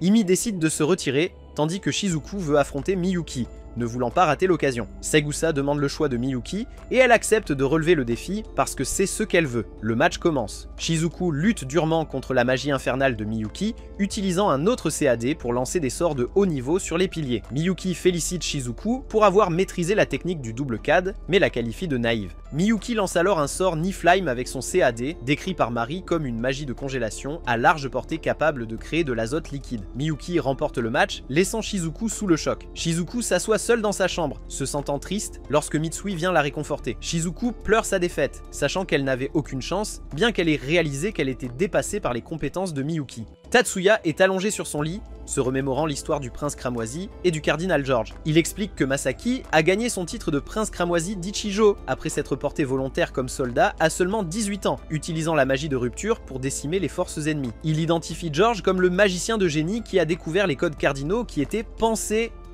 n'exister qu'en théorie. Tatsuya considère comme une coïncidence presque criminelle que les deux aient décidé de s'inscrire dans la même école et la même classe. Il compatit avec Morisaki et les autres qui vont concourir contre eux, notant que leur seul salut est que Rupture est un sort de rang A mortel interdit pendant le tournoi. En arrivant à la tente de l'école, Tatsuya apprend la mauvaise nouvelle de l'équipe des garçons. Miyuki partage qu'ils ont eu un accident, tandis que Shizuku insiste sur le fait que c'était une attaque délibérée, violant clairement les règles. Miyuki l'exhorte à ne pas tirer de conclusions hâtives, lui rappelant qu'il n'y a pas de preuves. Tatsuya demande des nouvelles de Morisaki et de l'état de santé de l'équipe, et Saigusa explique qu'ils sont dans un état critique, à cause d'une attaque de bélier dans un bâtiment abandonné où ils ont été piégés sous les débris. Tatsuya écoute attentivement et partage finalement ses pensées, déclarant que pour lui, c'est une violation claire des règles. Il évalue la situation et conclut que le personnel du tournoi sera en panique parce qu'ils ont commencé l'événement dans un bâtiment délabré. Il soupçonne qu'ils voudront annuler l'événement Rookie Monolith Code. Saigusa confirme qu'ils cherchent à annuler, mais mentionne que les éliminatoires à Fortnite se poursuivent avec les matchs sans eux, donc ils pourraient devoir renoncer à leur deuxième match préliminaire. Tatsuya convient qu'ils n'ont pas d'autre choix que de déclarer forfait. Saigusa lui dit que Jumonji négocie avec eux et veut parler à Tatsuya en privé. Elle partage que depuis l'incident de Marie, elle considère l'attaque comme un sabotage et se demande si les écoles cherchent à se venger, mais Tatsuya lui dit que c'est au-delà de ça. Il partage les informations limitées qu'il a sur le syndicat du crime ciblant la compétition et les 3 voleurs qui les ont attaqués au début de l'événement. Les hommes opposés à First Eye confirment que leurs tactiques entraîneront la disqualification de First Eye du match Monolith Code, ce qui affectera leur score. Tatsuya encourage Mitsui et un autre athlète participant au match Mirage Bat.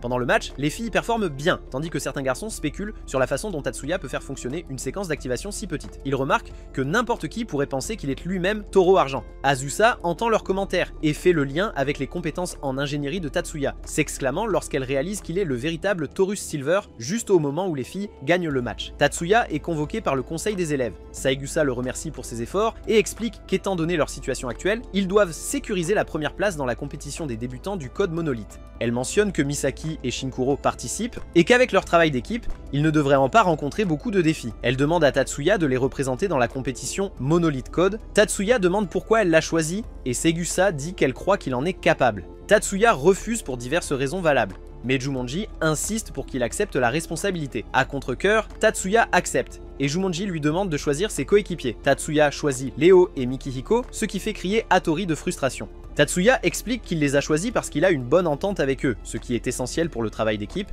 Il les a vus s'entraîner et ils ont d'excellentes compétences. Tatsuya parle à Mikihiko et Léo de la compétition et ils acceptent de participer.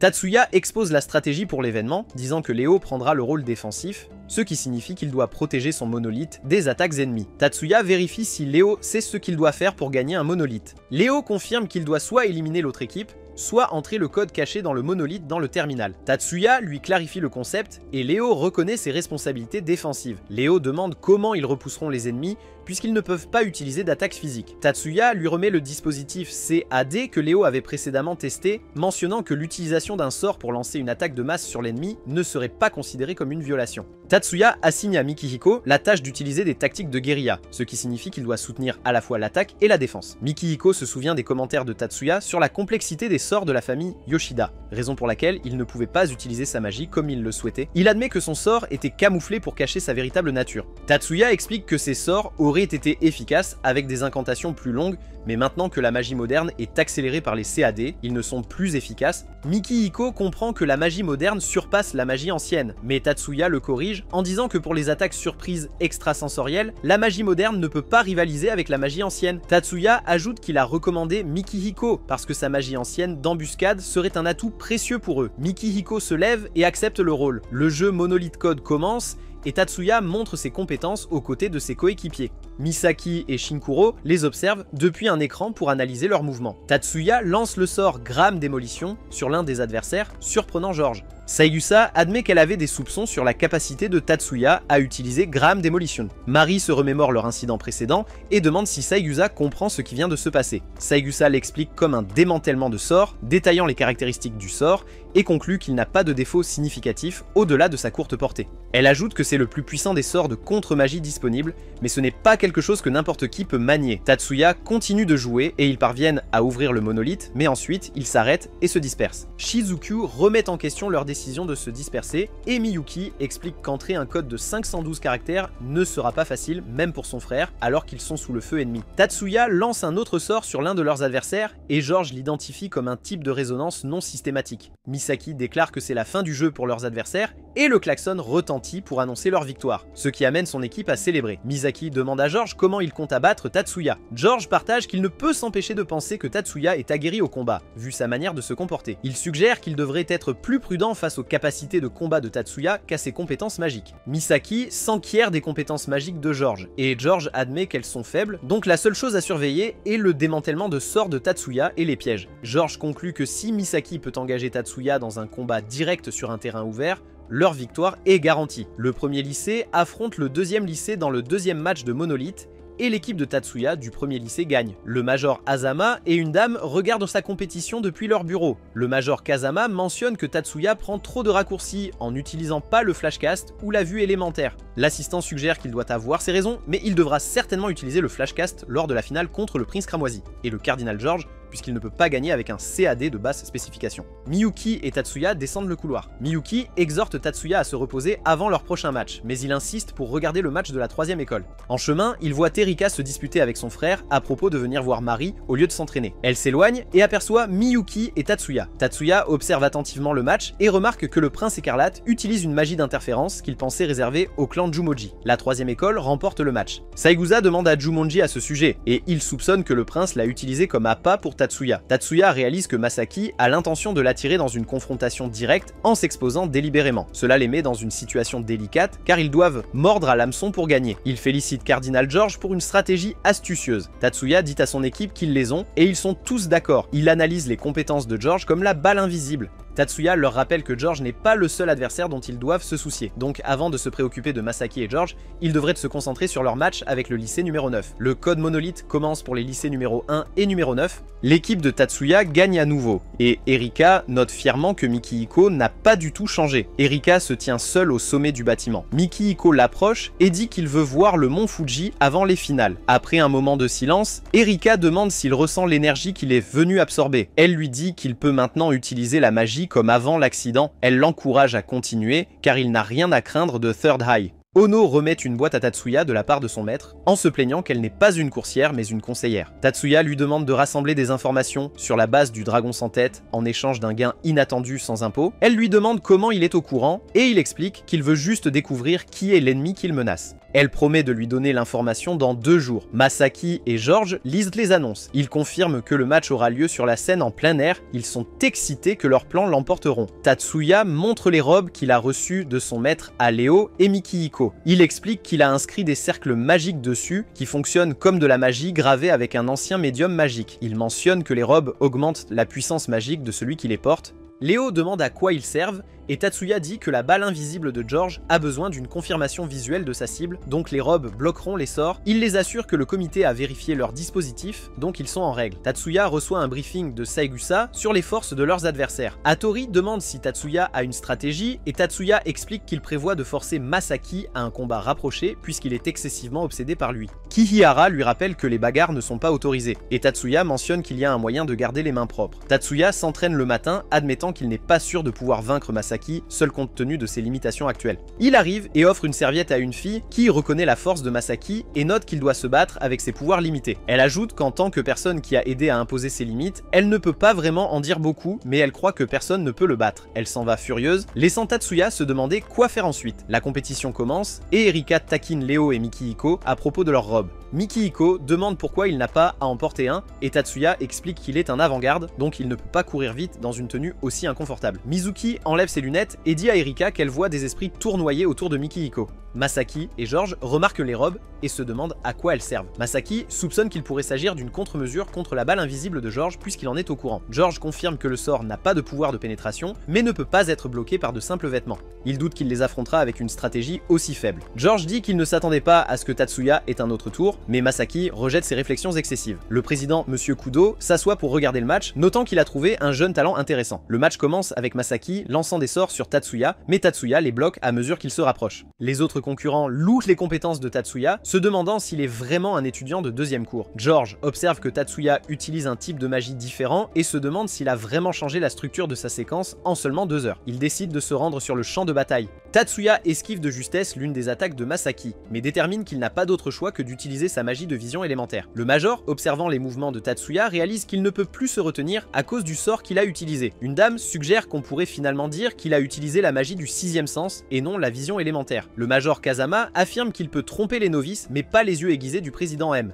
Kudo. George charge sur Léo et Mikihiko, mais il bloque sa balle invisible avec leur robe et il réalise qu'il ne peut pas utiliser ses balles invisibles. Il essaie d'attaquer à nouveau, mais voit une illusion. George évite de justesse un coup de Léo grâce à la défense de Masaki. Soudain, Masaki voit Tatsuya se précipiter vers lui et libère sa magie sans ajustement. Masaki craint de finir par le tuer à ce rythme. Tatsuya essaie de dévier les attaques, mais est frappé durement. Masaki le regarde avec stupeur, se demandant ce qu'il vient de faire puisque la force qu'il a utilisée a enfreint les règles. Tatsuya active la séquence d'auto-restauration sur lui-même, la termine et guérit ses blessures. Il claque des doigts à côté des oreilles de Masaki, faisant vibrer tout le champ, et Masaki tombe inconscient. Saegusa est confuse par ce qu'elle vient de voir, et Jumanji explique que Tatsuya a dû claquer ses doigts pour amplifier le son. Ichihara est d'accord, suggérant que Tatsuya a probablement neutralisé Masaki en endommageant ses oreilles et en lui perforant les tympans avec l'onde sonore à haut décibel. Saegusa précise que ce n'est pas à cela qu'elle fait référence. Elle s'inquiète du fait que Tatsuya ait été gravement blessé par l'attaque illégale et excessive de Masaki et se demande comment il pourrait se battre à nouveau.